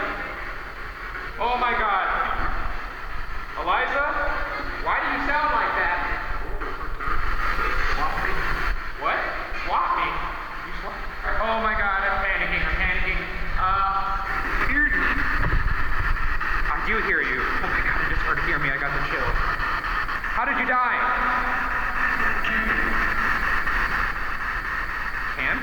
Damping? What? Say it again. How did you die? Fell off the chimney. Oh my God. Fell off the chimney. Did you hit a roof when you fell? He's been in there a while, huh? Why am I leaving? Is that what you just say? Because I'm scared, that's why. Sayonara, you had your chance. Turn off your radio. I almost had a panic attack. Did you? You are wet. I said, who's up here? What's your name? And it just so clear, just Eliza. It said Eliza. And then I said, how did you die? And it said, fell off a chimney? What the heck? That's wild. Well, you got a ghost. Congrats. You all right? You were really yelling in there. My brain is mush right now. I can't really think. Ryan, did you or did you not encounter something up there? I think I did. Yeah. You encountered something. I think a couple things. To so many, the St. Augustine Lighthouse was a noble beacon that guided all those lost at sea safely home. Whether or not those souls and the souls of the brave keepers who worked tirelessly to keep the beam constant now haunt the very lighthouse they so revered will remain unsolved. We're leaving. Goodbye. Forever. I'm leaving. I'm getting in the car. I'm going to the hotel. Taking a shower. See ya. Slow down. Slow down. Okay. Is that better? Easy. Easy. Oh, I'm so glad that's over, man. I really had a great time up there. I'm sure you did. This week on the season premiere of BuzzFeed Unsolved, we investigate Area 51 as part of our ongoing investigation into the question, are aliens real? Kind of weird to hear me say aliens instead of ghosts. Huh? Yeah, have you said that before? This may be the first time. It's raid day! That is true. This is the day that people have gathered together and decided it's a good idea to advance on Area 51. I guess. And speaking of which, if you're watching this now expecting to see footage of us at the raid, we didn't go because we like our head on our shoulders too much. Couple of fancy boys like us, you think we're gonna be out there in the desert marching around? I don't think so. Yeah, I don't really like chewing on bullets, and I don't really know how it transpired. No, we're shooting this before it happened. So God willing, everyone is okay. What if everything's different now? What if they found aliens there? What if everybody marched up to it and a gray came out and just said, "Hi, well, you got me." Oh, I thought that's how they speak. They go, they found us all. And they touch their nipples. Yeah, it'd be cool. Anyway, so that's probably how it went. This is gonna be a stupid episode. I think so. On November 26th, 1954, Alan Dulles, the director of the Central Intelligence Agency, entrusted his special assistant, Richard Bissell, to lead a very secret program with the codename Aquatone. Love a code name. As far as code names go, though, Aquatone. Pretty cool. What? No! What would you have called it? Stop it, stop it, stop it. Don't go down there. Okay, that's better. Okay, what would you have called it? You're too satisfied with the bit here. I got tangled in my own Yeah, web. yeah. You lost yourself. What about Purple Nurple? Project Purple Nurple. Yeah, because then people are going to get too wrapped up, thinking like, what could that possibly be? What could that possibly that be? Actually, this feels pretty nice. Holy shit. Okay. Let's continue. It was the beginning of the Cold War, and Aquatone's mission was to build a high-altitude reconnaissance aircraft that could fly over the Soviet Union undetected. The plane would need to fly higher than any other plane had flown before, and the team would need to put it together in complete secrecy. That aircraft came to be known as the U-2. It could fly really higher than any other aircraft before it. I feel like being up that high, you might get a little, vertigo! Oh yeah, if there's any man who knows how to be higher than any other man, it's Bono, baby. It's a good What a U2. It's U2 stuff. Yeah. Once built, the team needed to find somewhere they could test the aircraft without being discovered. On April 12, 1955, Bissell, along with Air Force officer Colonel Osmond Ritland, Clarence Kelly Johnson of Lockheed Skunk Works Division, and Lockheed test pilot Tony Levere, surveyed options in the sparsely populated deserts of the American West. They honed in on a site near a Nevada salt flat called Groom Lake, a piece of land better known by its map location, Area 51. But the U-2 isn't the top secret aircraft hidden inside Area 51 that's captivated people's imaginations. This top secret government base has been dogged with theories of extraterrestrial phenomenon for years. One theory even posited that the base had perhaps been built at the site of a top secret crash, and that the US was analyzing these spaceships in order to reverse engineer alien technology to develop better man-made aircraft. Perhaps the most famous proponent of this theory is a man who claimed his job was to do exactly that. Oh, I think that if we were reverse engineering aircraft, planes would be better now. Especially because it's the Cold War, right? It's the Cold War. Yeah. They're trying to show off their technological prowess. Mm-hmm. So why aren't they trotting that thing out, having parades around it? Oh yeah, we got a hoverboard. It runs on goo. You know, fill up the goo tank. Sometimes I think when you're in a battle for supremacy, though, it helps to have an upper hand, and the way to have an upper hand is to do so under the veil of secrecy. The best strike is the one they don't see coming. And if we're out there parading around our famous little stealth airplanes, not a lot of secrecy to that. On May 12, 1989, KLAS reporter George Knapp interviewed a man who kept his face hidden from the camera and was identified on screen only as Dennis. Dennis revealed that he'd briefly worked at S4, an outpost facility near Area 51. Knapp asked the obscured man, quote, exactly what's going on up there, end quote. Dennis answered plainly, quote, well, there's several, actually 9 flying saucers, flying discs, that are out there of extraterrestrial origins, and they're being test flown and basically just analyzed, end quote. When Knapp pressed about whether or not these mysterious aircraft could have possibly been made by our own government, Dennis shot back, quote, "Totally impossible. The propulsion system is a gravity propulsion system. The power source is an antimatter reactor. This technology does not exist at all," end quote. Dennis was later identified as Robert Bob Lazar, a senior staff physicist who was recommended for his position at S4 by none other than Dr. Edward Teller, the man who co-invented the thermonuclear bomb. In a televised interview, Lazar provided information on the type of technology he said he had seen, as well as sketches identifying what the spacecraft looked like. Lazar nicknamed the craft he allegedly worked on the Sport model. I just truly think, if it was revealed, if something got out, government has aliens, most that happens is people make jokes on Twitter for 6 to 12 hours. And that's it. And it'll be in the news a little bit here and there, but No.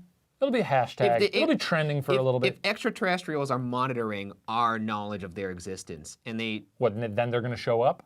They're not gonna show up. if they see that we see what their craft looks like, and they see that we see what their weapons are like, maybe they think, oh, the jig's up. I don't think anybody wants to spend any time here. Yeah, so they just blow it up. Oh, well, Like, if that happens, who cares? I care because I live here. Yeah, but then everyone's dead, so nothing matters. And that's kind of cool. I mean, what a privilege it You would be. sound like a movie villain right now. Lazar said he was motivated to show his face and give his true name in the later interviews to ensure his safety. Quote, "Insurance is the true motivation behind this," end quote. In his initial anonymous interview, he mentioned the things he'd faced from the government. Quote, "I've been threatened with being charged with espionage. I've had my life threatened by them, my wife's life threatened by them. And I mean, I don't know where else you can go from there," end quote. In a 2018 documentary, Lazar was asked, quote, "Would you take it all back and just be Bob, the jet car guy, and never have done this if you can? Or are you glad you had the experience?" End quote. Lazar answered, quote, "Yeah, that's hard to say. I don't know. I think I'd lean towards not at this point in my life. I'd probably lean towards not saying anything," end quote. Anyone should Aspire. be content Yeah. with the nickname Bob the Jet Car Guy. It's pretty good. That could be like on a polo or something, or a business card. Did you just do that as an excuse to rub your left nipple again? No, but as you say that now, I think the logo would look really good, like right around here. This is my least favorite bit we've ever done on this show. What bit? Bob Lazar risked everything to tell what he believed to be the truth. Quote, that in the late 1980s, the US government had recovered alien spacecraft, several of them, and the technology in the Nevada desert that they were keeping quiet and analyzing. That's a fact, end quote. Let's say you worked at NASA, which I think you could have done if you wanted to. Thank you. Wow, thank you. Once again, just I did love math in high school. what not, whatever. It's fun to do math. Okay, yeah, you're at NASA. You go to, you have your little lunch pail, you're walking in. All I've of a got sudden, those I'm wearing the white shirt. Yeah, I've got the horn-rimmed glasses or whatever. you're walking around, you're thinking about what you're gonna do at work that day. You look down at your watch. What do you see in the reflection? A nice green And light. it's a really nice watch. I know, yeah, it's a nice watch. You're seeing a glint in the watch. Oh, okay. You're like, what's that? Ooh, it's you look my over to see smile, what it is. because I've got such a great job. You see like a door that's slightly ajar. There's a glow coming from it. You open it up. You see a spacecraft. Holy hell. And a little guy in there going. Yeah, he's in there dancing to Billie Eilish. You see that. You think, what the hell did I just see? I need to tell people. I'm not even thinking that. I'm tweeting and I'm streaming. Now, Do I have you a don't significant have, social you don't- media you don't- following? You don't have any following at this point because you're Shane Day in the timeline where you're at NASA. I don't even want to live. But is it a fact, or are these alien spacecraft just ongoing sightings of the U-2, the high-altitude reconnaissance aircraft that started this way back in 1955? A CIA report that was more fully declassified in 2013 states that the U-2 program was responsible for several UFO sightings around Area 51. In fact, there was a substantial increase in reported sightings of UFOs right around the same time the U-2 test flights began in Area 51, which the CIA documents call, quote, an unexpected side effect, end quote. And while it might be easy for the government to explain UFO reports as U-2 sightings, Bob claims he didn't just see the alien spacecraft, but the crew as well. It just sounds very convenient. Very convenient. Oh, I saw the crew. I saw their little butts. I saw their little smiles. I saw one of them singing in the shower. Saw one of them eating a bag of Doritos. Saw one of them kissing his wife in a crater. I don't like where this is going. I saw one of them choosing to do some other stuff. What kind of stuff? Some sex stuff. With his sexy alien wife.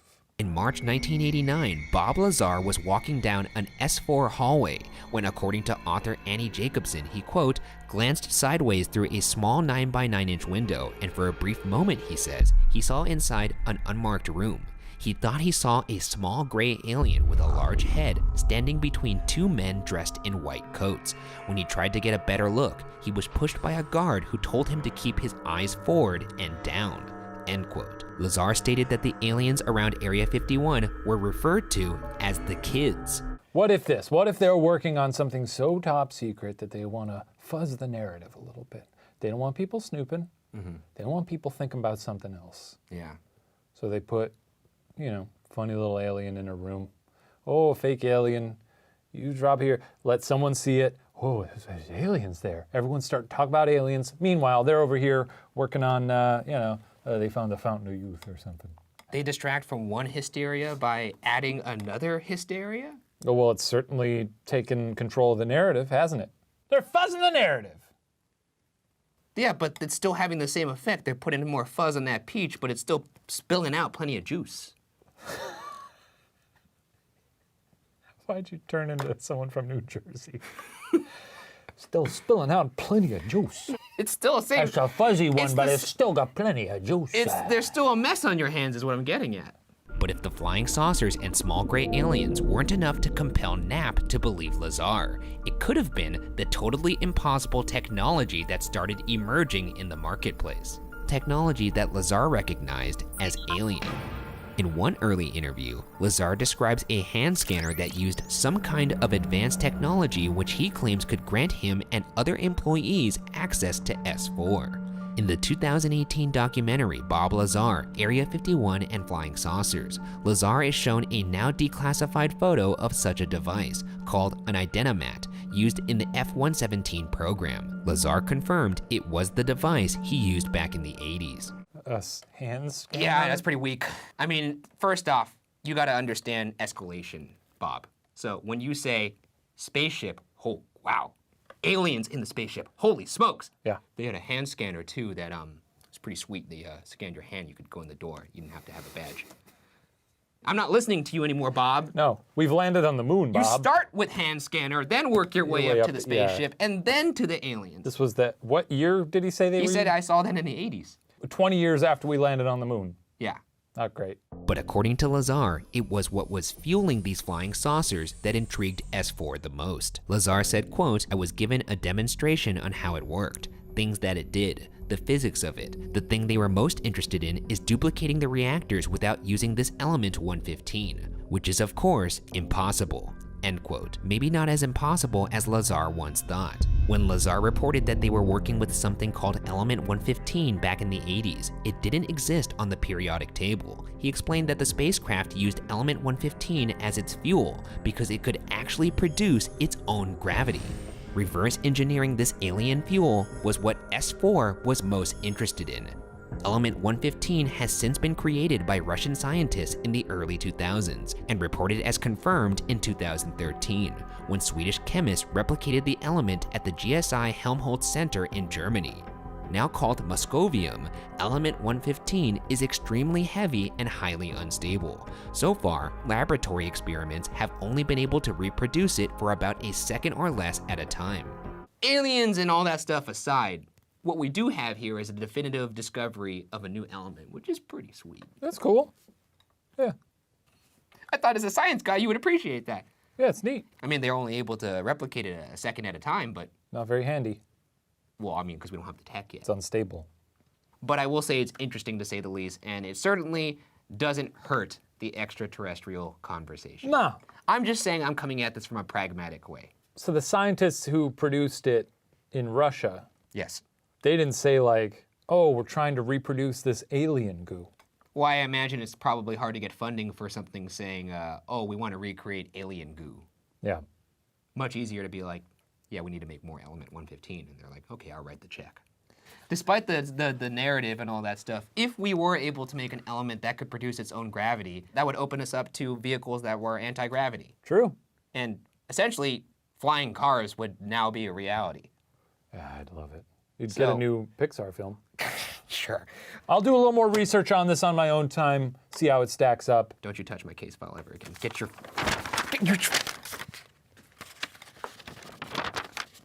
Yeah, I licked it. Smells like vinegar. Yeah. You have salt and vinegar chips? No, that's just me. Originally picked out in April of 1955, Area 51 wasn't even acknowledged as officially existing until August of 2013, with nothing but some chain link fencing and signs warning against trespassing at the head of an unmarked road. This secretive government base is a ripe breeding ground for supernatural stories and conspiracy theories. All we can do is follow Bob Lazar's advice to younger generations. Quote, just pay attention. Just pay attention. End quote. Perhaps someday, Area 51's research, alien or otherwise, will be declassified for the public. Until then, whether Area 51 secretly holds aliens or their spacecrafts remains unsolved.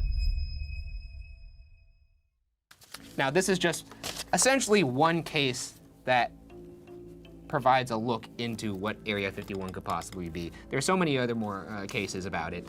So what do you think is actually in Area 51? Gun to your head. I think there's a lot of things that could be in there. It could be aliens, it could be advanced machinery and weapons that we don't know about. I'd like to think it holds all the world's mysteries. You know, Roswell, Bigfoot. Yeah, Bigfoot's working at the reception desk. I just need you to sign in. Sorry, we validate parking. Yeah, I don't know. It's a fun idea. Yeah. But ultimately, you're not gonna get any answers from me. What do you think's in there? Nothing. Well, that does it for this episode. To anyone out there at Area 51, our thoughts are with you. You shouldn't be there. You shouldn't be there. Hopefully you make it home. And Make sure to you'll- hydrate. The infamous Viper Room. You've heard tell of this place, right? I've heard many things. You know, this place has figuratively rolled out the red carpet for many celebrities, rock stars. Now, the old Bergmeister. I wouldn't consider myself in the same category. In fact, we're actually standing on the spot where something very unfortunate occurred. Young celebrity lost their life, but we'll talk more about that when we get inside. We're wearing all black, We look kinda. like we're gonna rob the place.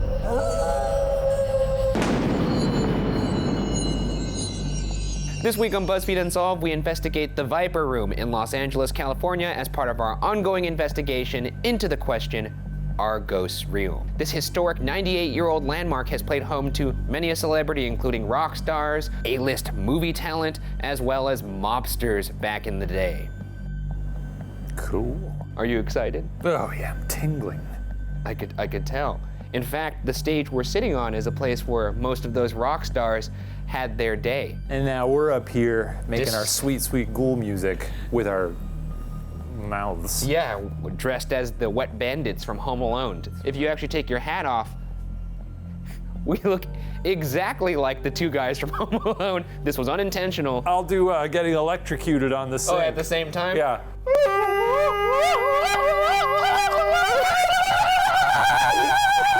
Originally built in 1921, the building at 8852 Sunset Boulevard is one of the oldest remaining structures on Los Angeles' famous Sunset Strip. In the beginning, the building started out as a humble grocery store, but by the 1940s, the Hollywood nightlife began to take over Sunset Boulevard, and the Cotton Club, no relation to the famous one in Harlem, replaced the market, becoming the first of several nightclubs to call 8852 Sunset Boulevard home. Wild to imagine this place piled high with pears, bananas, apples, you know? And meanwhile, people are out here doing drugs, listening to rock and roll, and this guy's like, well, but I'm a simple grocer. And they're like, sir, you gotta turn this into a rock and roll club, baby. And he's like, all right. I think it's switched ownership. I don't think he was like. No, I don't think he was like. I think take those pears and peaches and put them in the back of that truck because I'm selling rock music. I think now, it was a very baby. meek, mustachioed, grandfatherly type man who probably owned a grocery store and then decided, Let's trade in those baguettes for some bass guitars and get to oh, rocking. that's good, yeah. trade those lentils for some licks. In the 1940s, the location changed from the Cotton Club to the Greenwich Village Inn, which, according to a report by the Subcommittee on Public Morals for Southern California, was one of 8 clubs in Los Angeles, quote, staging indecent, lewd, and lascivious entertainment, end quote. On June 14, 1951, the Melody Room took over occupancy and brought with it notorious patrons, including infamous mobster Mickey Cohen. Cohen and his associates were rumored to have frequented the bar, which was only 1 block west of his own headquarters, located in the basement of a menswear store. In 1973, yet another nightclub, Filthy McNasty's, moved in, bringing rock and roll with it, and by the 80s, the club, owned by Anthony Fox, had become The Central, and was frequented by celebrities like John Belushi and Bruce Willis. Belushi! But also, Mr. Die Hard himself, Brucey Boy. Yeah. I don't think he likes being called that. Mr. Die Hard or Brucey Boy? Either one. I think either one would elicit a knuckle sandwich into my face. And I'd love it. His head looks like one giant Could you knuckle. imagine being knocked out cold by Bruce Willis? I'd love to be headbutted by him. Can we also talk about Filthy McNasty? Yeah, it's a good name. That's an actual dude. Yeah. Wait, what? The space officially became the Viper Room in August of 1993, when Johnny Depp reportedly spent $350,000 outbidding Arnold Schwarzenegger to become Fox's co-owner and a majority stakeholder in the company controlling the bar. Do you imagine Schwarzenegger with that paddle? 100,000. 150,000. Not this time, Depp. Put that paddle down now. There it is. Put it down. It's my bar. 350,000. You know? I'm a pirate. Tom Petty and the Heartbreakers played opening night, and the Viper Room quickly became a favorite among young celebrities like Jared Leto, Drew Barrymore, and Leonardo DiCaprio. Tragically, it was what happened on Halloween 1993 with one such young celebrity that's made the Viper Room infamous. In the early morning hours of October 31st, 1993, actor River Phoenix went to the Viper Room along with his girlfriend Samantha Mathis and his 19-year-old younger brother Joaquin Phoenix. Security footage obtained of that night shows that the group arrived at the club at exactly 12:27 a.m. Around 1 a.m., River was being escorted out of the club by Mathis and an unidentified male after, quote, acting strangely, end quote. Recordings of a 911 call show a shaken Joaquin frantically asking for help for his brother who was convulsing on the Sunset Strip sidewalk directly in front of the Viper Room. River was transported to Cedars-Sinai, but Captain Ray Ribar, a paramedic who attended to River on the scene, said that it appeared he was suffering, quote, a classic cocaine overdose, end quote, and that, quote, he was clinically dead when we got to the club, end quote. River Phoenix was 23 years old. Jesus. You know, it really bums me out every time I read about this. River Phoenix was... He was a good actor. He was also in what you know is maybe my favorite movie of all time, The Last Crusade. Yeah, a very talented young guy. It's a tragedy by all accounts what happened to him. So they were only here for a half hour? Yes. But it was Halloween. They were probably out before that. There's probably stuff. 23. It's a young age. Yeah, I had done nothing with my life at age 23. Nothing. I believe it. Nothing. How old are you now? 33. 10 years. Nothing has changed in a decade. Well, I got these gloves. You do got those gloves now, and you're looking at me. Yeah. So nothing has happened for you since. Well, I made a friend. Thanks, pal. Since Phoenix would have presumably spent most of his time in the VIP room, that's where we will try to make contact. All right, so this is the VIP room. Pretty nice. Smells like a VIP room. Be fun if there was like a birthday party in here. Oh yeah. You know things got pretty crazy in here. Lots of booze probably spilled on this couch. Yeah, and some other stuff. Okay. It goes without saying it was a tragedy what happened to River Phoenix. But it is our job to try to communicate with people that have passed on. You seem like a cool guy. What was it like being in movies, River? We've never gotten a word from anyone. Why are you expecting? It's like you're sitting down with Rolling Stone and writing a piece on him. I mean, What's celebs. a non-journal-y question then? Like How do you balance life work and family. Hey River, what's your favorite band? What kind of music did you listen to when you came here? Rock and roll. Oh, sorry. Yeah, you answer. Look, River, maybe it's hard for you to communicate, so we're gonna use something that may help you communicate. You're gonna love it. All right, let's try this again. My name is Ryan. Shane. Can you say our names back to us, whoever's in this VIP room with us, if you would like to communicate?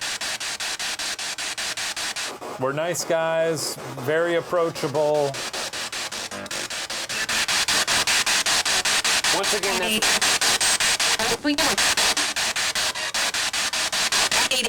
that really sounded like, hi, how you doing? Did it really sound like, hi, how you doing? It did to me. Hi? Hi? I think that was Japanese. Rivers was not a Japanese I don't think he was person. No, I don't think so. Another active area of the Viper Room is the bar itself. Tommy Black, the general manager who's worked at the Viper Room for the past 17 years, told Ghost Adventures that when patrons are standing at a certain point at the bar, quote, they'll either faint, pass out, or their knees will buckle, end quote. Quote, I've seen people drop in the same spot 16, 17 times, end quote. He added, quote, I've seen a glass fly from the bar onto a mat, end quote. Right now we're at the bar. This is where Tommy, the current manager, claims he sees a lot of people buckle over in this exact spot right here. Yeah. I've seen other ghost hunters come here and say that it's very cold and that they see flashes of things. Are you feeling any kind of particular energy right now here? I'm feeling ready for Friday night, if you know what I'm talking about. No, I'm not. Spiritually, no. Are you? No. You know what, let's just give it a shot here. Let's Okay. go for the home run. Yeah. We invite anything in here to communicate with us, whether that be touching us like you've done in the past. You could say something to us. You could move something on this bar. You could make a noise. In fact, I've heard that you pushed glasses. You could move this glass. I've heard you've moved glasses off this bar in the past. Can you do that? Now, this is a common thing we've heard at bars. Every bar we've been to, there's a story of a glass being pushed off. But this is just like, that's just bar stuff. Glasses are falling in bars all the time. That's like someone being like, oh, the ghosts make it smell like stale beer in here. The ghost vomited in the urinal again.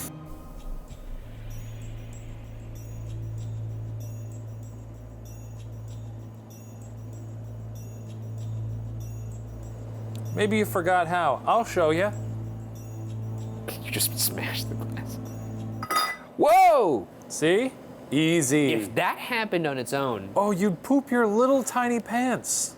We're gonna leave this glass for you here, though. Break it, shatter it. Is there a way I can mark where it's... Yeah, perfect. I don't know how we're gonna be able to tell you move that.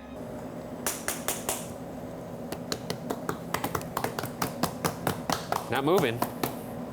Ah! Just a normal thing we're doing at 6 a.m., slapping a bar counter, balancing coasters on a glass that's probably not gonna Oh, move. see, now that did it.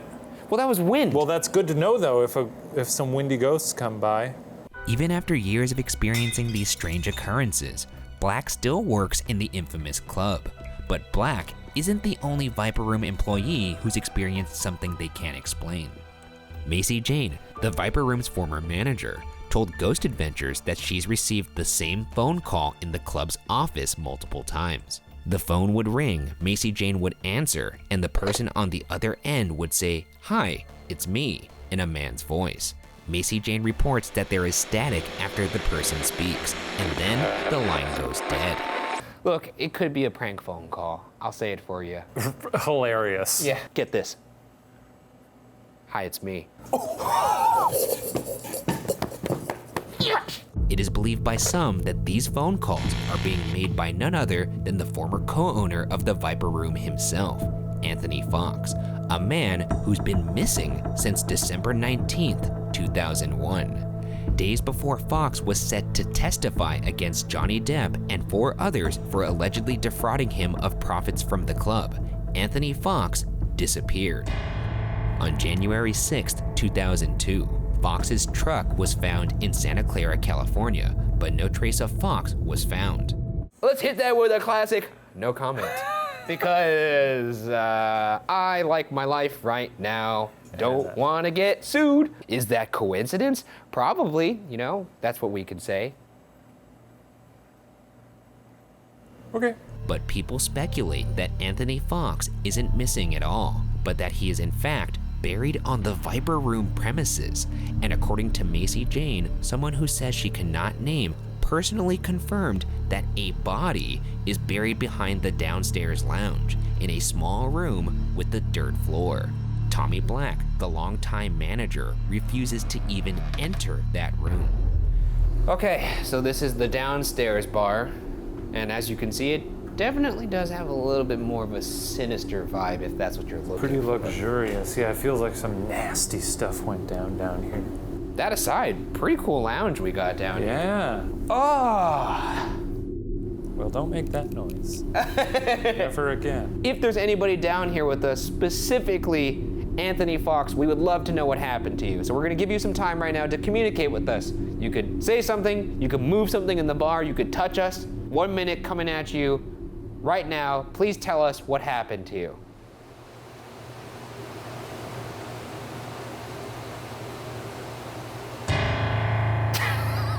It's just fucking asleep. I'm not asleep. I was like scanning the bar looking for ghosts and I pan over to you and you're just passed out. Like I said, there were mobsters down here. This was once a grocery store. Who knows what happened down here? Anything could have happened. And I'm gonna use something right now that could maybe shed some light on that. Here we go. All right. Now once again, my name is Ryan. I'm Shane! And we're reaching out to the spirit of Anthony Fox. If you are in fact, unfortunately dead, Mr. Fox, can you please tell us what happened to you? What were you gonna say on trial that next day?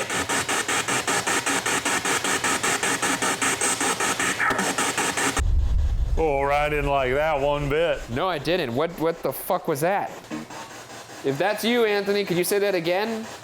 What did you want to say on trial that next day? Sounded like he said help. Help. Once again, whoever just spoke, can you speak to us again? Well, let's look in that hole. Do you not want us to look in there? Ghoul boys see a hole, they're gonna look in it. That's the ghoul boy promise. That's true. Rise and shine, well, baby! that's a closet. Is it? Yes, basically. We'll see about that. What are you doing? Yes? It is kind of creepy in here, actually. Now I'm in your hole. I'm reaching out to Anthony Fox. Are you buried here? What was that?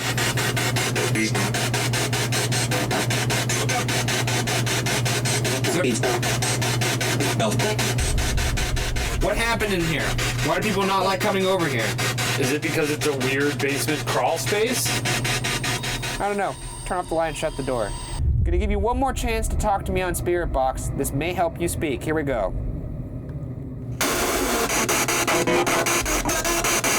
Once again, my name is Ryan. Can you say Ryan back? Yeah. Anybody buried in here that's not supposed to be in here? What? Talking to Anthony Fox, what happened to you?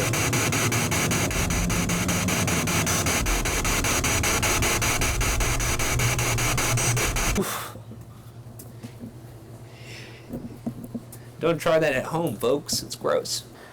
I think this is as good a time as any to jump into individual investigations. Yes, I'd like to explore this space on my lonesome. I would too. More specifically, any space but that one, because it was gross. Smells like shit. I'm ready to enter the nightmare zone once again. You gonna, okay, that's, I was gonna say what you could look for and all that stuff, but. I'm looking for ghosts. All right. Descending into the basement. Oh, it's velvety. It's very velvety. So Shane is down there, likely not taking the investigation very serious, very on brand. No echoes whatsoever. Anyway, my name's Shane. I'm a ghost hunter, and I'm here alone right now, giving you the perfect opportunity to really give me a spook. Spook of a lifetime. This is a once in a death time opportunity. But I will say, look at this. The straws moved a little bit. That may be from just the general rustle and bustle of a set, but you know, they were like this, if you'll recall, and I feel like we painstakingly made that clear. They're moved, just saying. Any just mobsters in general, some general mobsters here? Mobsters love a basement. Oh yeah, this one's deep. This is 1 story underground, baby. But this basement, ooh, it's a party basement, isn't it? I'm a little party boy. If you're looking for a party boy, here I am. Let's party, baby. Let's party, let's dance. And I don't know what to say on these things anymore, because it's all the same. Quiet rooms full of nothing. Okay, I'm gonna go now. Bye, ghosts. I love you. It's me. Did you fall asleep down there? No, I actually didn't. I was dancing. You were dancing. Well, I thought the mobsters might have liked a party boy, so I tried to give them a party boy, and they didn't want the party boy. But I think it's worth maybe trying to give them another party boy. Go get him. I'm gonna go down there and I'm gonna cleanse the basement. Yeah. I'm gonna take my little broom out, spiritual of course, and shovel in some dirt. A little sweep, sweep, sweeping. Yeah. Who you gonna call? Ryan Bergara! Well, I gotta do a little offbeat because it's copyright.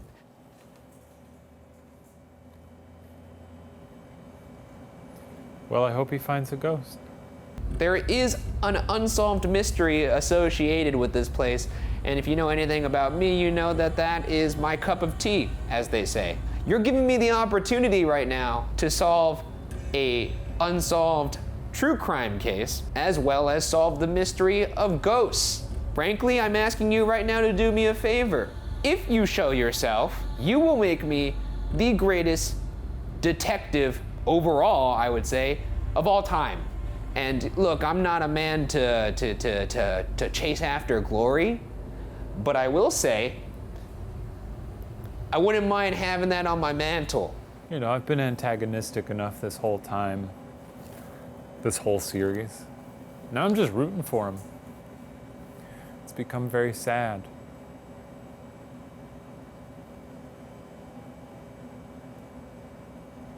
There's nothing down there.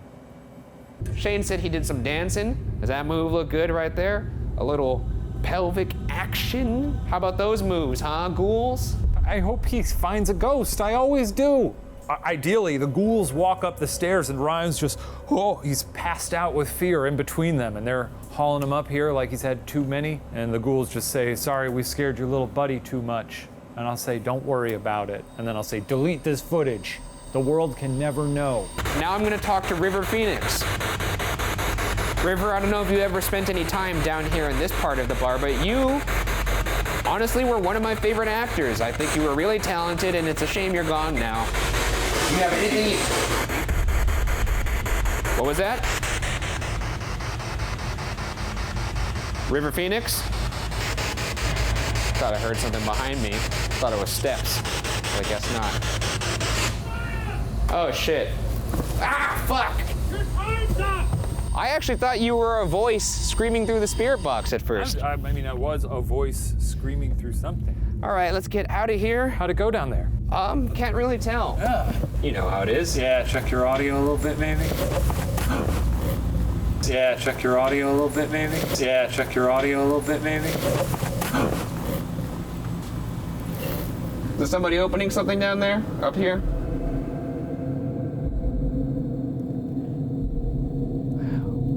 Now we have a party. Let's go check it out. I just want to see. What are you talking? There's nothing going on. You hear that? No! You heard? I heard a door squeak. A door squeak. A door squeak. How many times are we gonna go up and down these stairs? I don't know.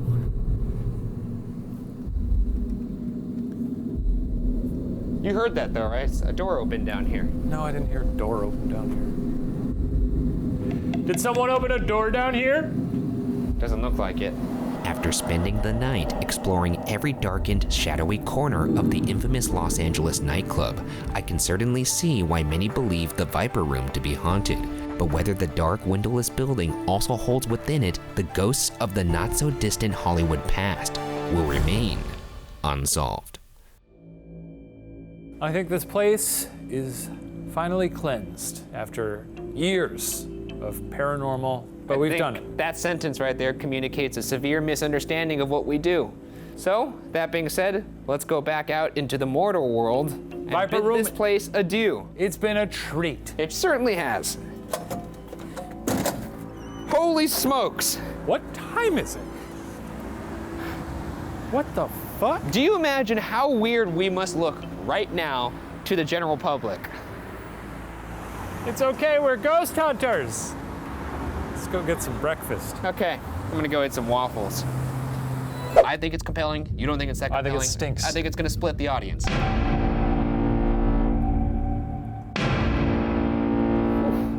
Hell of a boat. Hell of a boat. Look at the size of that thing. It's probably the biggest boat I've ever seen, let alone gone on. I've seen a lot of boats, and this is the biggest one I've seen. Yeah, this is a pretty famous war vessel. Lots of crazy things happen on this boat. I'm excited to see what we get in here. And it's all ours tonight. All for the boys. Yeah. Not a lot of boys, whole lot of boat. We're gonna mess this thing up. It's gonna be covered in ectoplasm. That's so gross.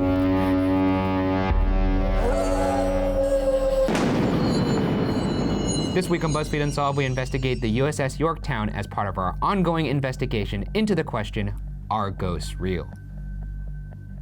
No. Great. This ship saw 141 brave servicemen lose their lives aboard, so there's no telling how many remain. There's some telling. 0. I told you.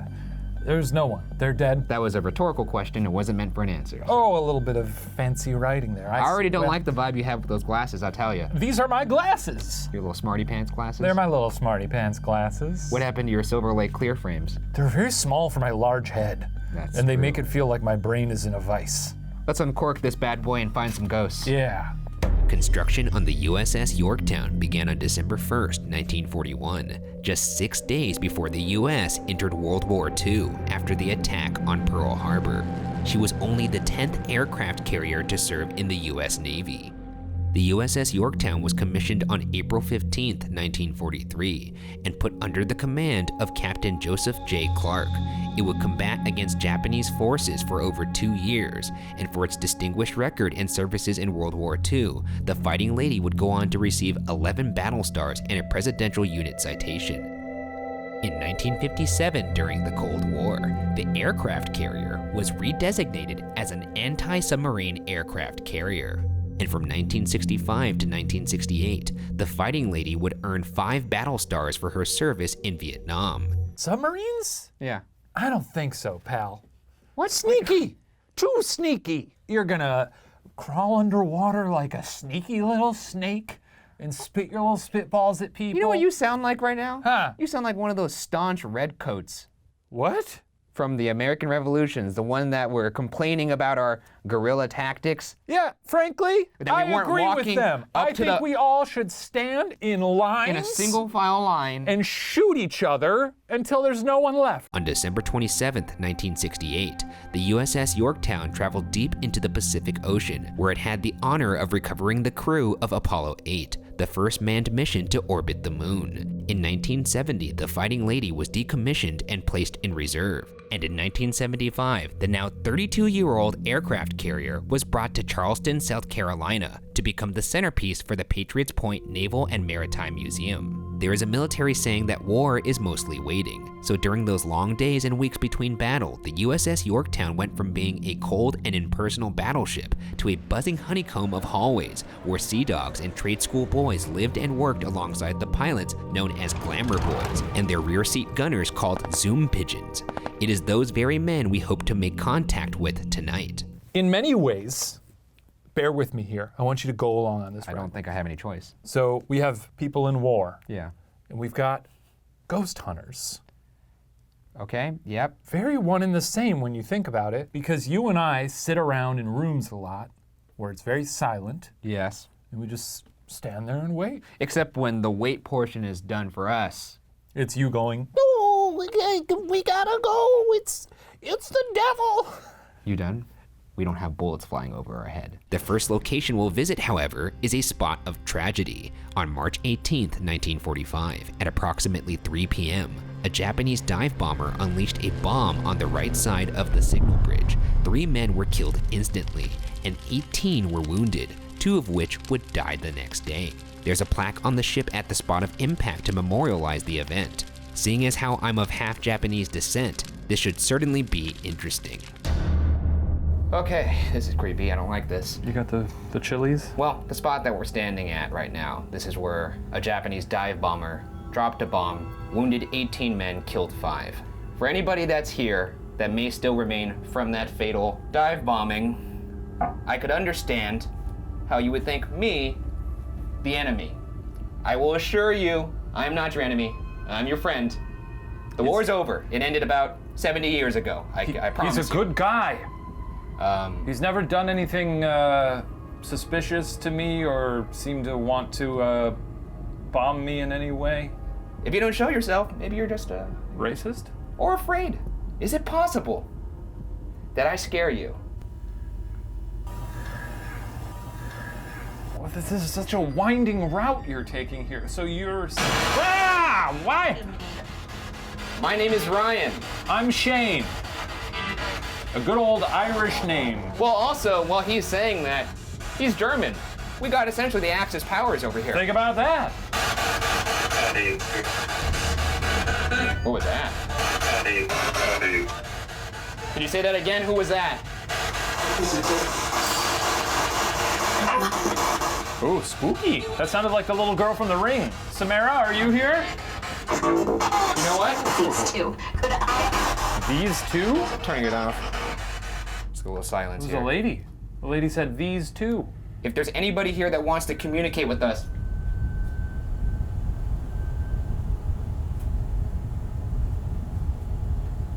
What was that? I don't know.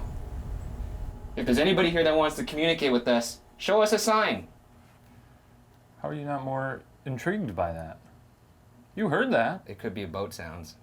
You think that was boat sounds? I don't know. On the foggy evening of February 2nd, 1987, Boy Scout Troop 149 had set up their tents on the flight deck in preparation to spend the night on the historic Fighting Lady. But upon last head count for the night, Art Clausen, the troop counselor, found that one of the boys, 9-year-old Michael Finch, was missing from his tent. Clausen went looking for Finch and found him at the starboard end of the carrier, where the boy was completely mesmerized by a group of soft red lights that had appeared below them in the water. The lights continued to rise, appearing in great numbers and with brighter intensity, until they had completely surrounded a Coast Guard boat that had been berthed alongside the USS Yorktown.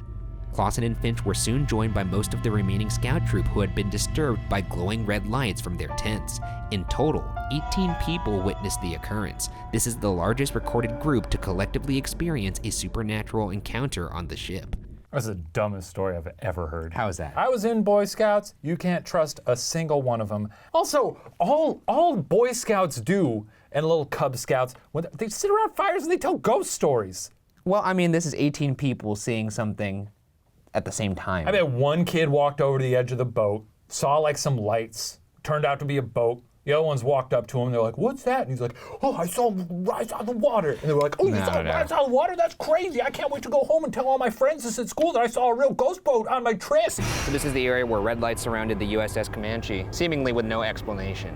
This is the little tale told by tiny little Boy Scouts. And the Scoutmaster. Yeah, him too. Yeah. You can see the water here is pretty shallow, too. Whatever that eerie red glow was, not a lot of room to operate. I mean, it looks like water. You know, if red lights did appear, that really would be something. One thing's for sure, not a lot to see here right now. Show us the light. Show us the light. We want the light. One of the areas of the ship that is active is the flight deck, which could hold 90 to 100 aircraft. In one incident, it was reported that a couple visiting the ship took a photo of an SH-3G Sea King, and reportedly they captured the image of a transparent soldier in uniform sitting inside the cockpit.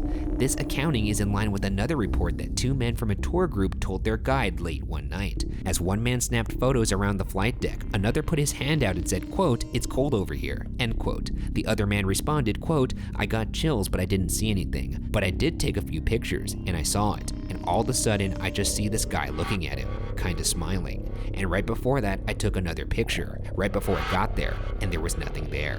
End quote. Mac Burdett, the former executive director of Patriots Point, confirmed that this area of the flight deck at one point experienced a fatal plane crash, claiming 2 to 3 lives. All right, so here we are on the flight deck. This was also the site of an unfortunate accident. A plane exploded, killed a couple people. You can't just enjoy the moment out here.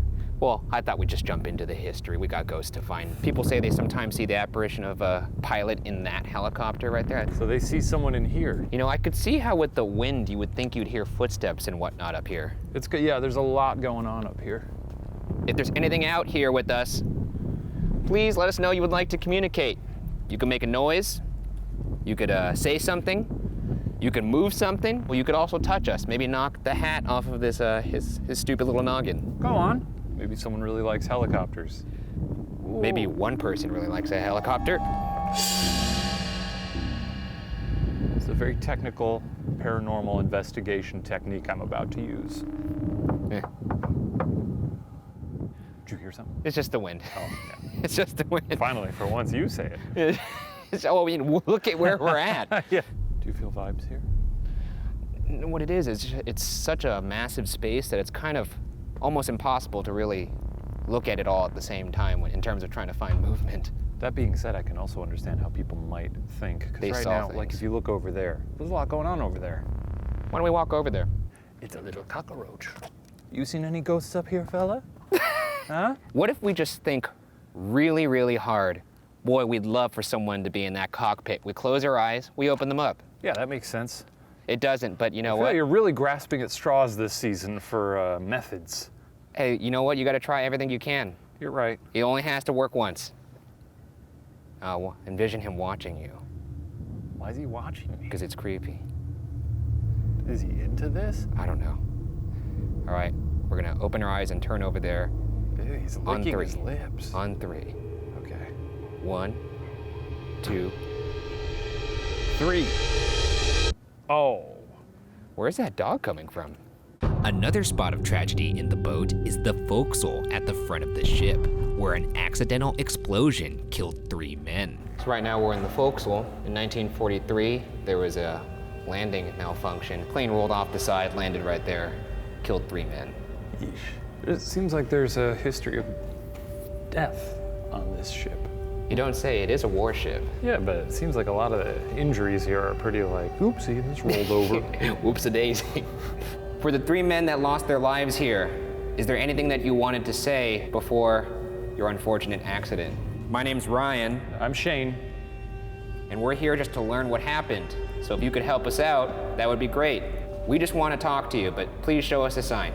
And you know, we can relay whatever you say to millions of people on YouTube. I'll tell you what, let's split up. Where you go? Now you know what it's like to be me. Hello? What the hell? Hey, Shane, What? there's a little chair over here. There's a little chair? Yeah, if I worked on this ship, I'd be over here all the time, reading my Mad magazines. Whoa, what? I heard something. You heard a little something? Who was that? Speak again. Well, I feel dirty. Anyone who used to sit in this chair? Am I sitting in you right now? Do you feel like you have someone else's thoughts? Sometimes. That wasn't the question. I think you misunderstood me. Well, I'll tell you what. It's incredibly warm in here. It's certainly hot. Kinda hot in these rhinos. One of the more obviously haunted locations on the ship is the captain's quarters. From what I could gather, there was no real tragedy here, but if there were any spirits to remain on a vessel for eternity, it would be the various captains that commanded this ship throughout the years. So right now we're in the captain's quarters. Kind of small for a captain's quarters, if you ask me. I mean, compared to the other quarters on this ship, I'm sure it's palatial. Now, why don't we kill the lights? There we go. Is there anybody in here that wants to speak to us? Spill your beans, buddy. What did you do on this ship? He probably commanded it. You know, I was asking him. What'd you do on this ship? I'll say this. If you don't want to talk to us, how about touching us or moving something in this room? In fact, if you'd like us to leave and shut up, which frankly almost anybody who interacts with us for more than 5 minutes would like us to do, move something. Spank us on the bottom. Weirdly enough, I did hear a little breath. All right, man. I gave you a chance to talk to us in the old-fashioned way. Unfortunately, I'm gonna pull out a tool now that you may not like, but you may like it because it gives you the energy that you could use to talk to us. Should I blast the flashlight for this one? Sure. My name is Ryan. I'm Shane. Please say our names back to us if you would like to talk. Excuse me? James B. Kane. That's James. a captain. What? What'd you say? No? He just said maybe you don't want him to talk to us? James? Captain's Kane? James B. Put your lips to that funny little radio and sing us a little song. Jimmy! Come on, yeah! Well, we're gonna leave. Last chance, Jim. 10, 9, 8, 7, 6, 5. And you're gone. Also an obvious spot for potential hauntings is the brig. The USS Yorktown has a set of jail cells that were used for unruly crew. Perhaps we can communicate with a couple of those rowdy sailors tonight. All right, so right now we are entering the brig. How about that? They have a sense of humor on this boat. Actually pretty sad. It's wearing a hat. Anybody in here? Want to rattle these chains? Nobody's in here, huh? No ghosts? I thought I'd check. Ooh, look at this red light. You look like the devil. Tell you what, if I were alive, and I were the guard here, why, I'd lock you up and throw away the key. That's right. I'd let you rot. Can you say why you're here? Did you deserve to be in here? I really figured you tough sailors would be a lot more vocal and frankly tough. Nothing? Embarrassing. I've run away from every possible fight that's ever occurred in my life. Except this one, and what does that say about you? Yeah, Embarrassing. childish. However, when asking the staff about the area of the ship they feared the most, the answer was the officers' hallways and rooms. It's not exactly intuitive as to why this part of the ship would be active, but there's only one way to find out. And to do so, we'll finish our investigation here, individually. We're in the officers' quarters right now. We're gonna walk all the way up and down these hallways. You make a right, it gets real gross and decrepit very fast. Have fun, I certainly won't. I'm liking the decrepit nature of this. That's always a blast, always fun for me. There hasn't been too much that's happened, which does make me worried that we're due. Here's one of Ryan's dumb little cameras. Shane's probably in there having the time of his life. I'm gonna go in there, poo my little pants, and then we're gonna walk home. That's how it's gonna happen, and maybe we'll catch something. I mean, this sink is absolutely disgusting. This is maybe the scariest thing I've seen all 6 seasons of this show. Always nice to see a friendly face. I'm kind of curious what could happen in that hallway. I mean, these are all officers, they're gentlemen. I don't know why people think darkness is actually scary, because, like, I can't see anything. It was scarier when the lights were on, because I could see, filth, things falling apart. Let's boogie, folks. Little guy needs a win. Ghost, that'd be great. If you got a mummy or a vampire, also good. I think he'd also count that as sort of proof of the supernatural. Please, haunt me. I'm begging you to haunt me. Scare the shit out of me. Do something. How many times do I have to plead with air, with nothing? I'm speaking to no one right now. I'm doing it again. But that's fine, because, that's the show. And I'm happy to entertain the idea that maybe ghosts are real, because as I said, no one wants to find one more than me. If you don't pop out, then I've wasted several years of my life. I mean, I went to college, you know, and my major was not ghost hunting. I think that shows. My name is Ryan. If there is anything in this creepy ass hallway that would like to talk to me, I'm right here. Nothing happened to me. Never does. Again, I've said this before, I don't know if it'll make the cut in the other episode, but if something did happen to me, this would be a very different interview. The end of the show. That's it. As soon as I see a ghost, I'm walking. Nobody? I certainly don't want to go over to that dark part of the hallway already, but it looks like I'm gonna have to. Because that's probably where you're hiding. If I was a ghoul, that's where I'd hide. All right, maybe enough stalling. Why do I? Going into the officer's quarters. Brutal. Simply fucking brutal.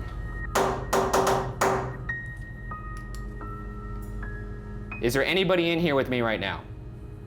What's Ryan doing in there? Who the hell knows? He's probably gonna take out his little spirit box. I'm gonna fire up the spirit box now. I'm shaking because I'm so scared. He's probably gonna say something that doesn't sound like any words any human's ever spoken. Oh shit. And he'll probably respond to it like he's sitting across the table from a friend playing Scrabble. You say do it or Ryan? I feel like I'm gonna piss myself. I can't imagine how scared he'll be. Close one of those cabinets if there's somebody in here. Oh shit, what was that? What the fuck? Did I just see a face? After reviewing the footage later, in the spot I thought I saw a face, I discovered what appears to be a shadowy figure.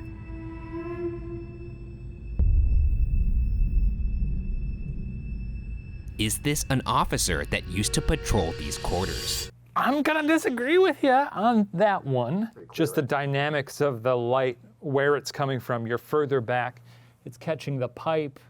It's not illuminating places behind it quite as much. When you're right up against it, you know, you're illuminating the thing right behind it, very direct light. Yeah, see, it's, I don't know. unfortunately, Ryan, this is not it. I think we're also looking at it from a different perspective there. I think if a light shined on that pipe, you would see the white of the pipe, you wouldn't see a silhouette. You know, we're not gonna agree on this, so. We're not. I think it's compelling.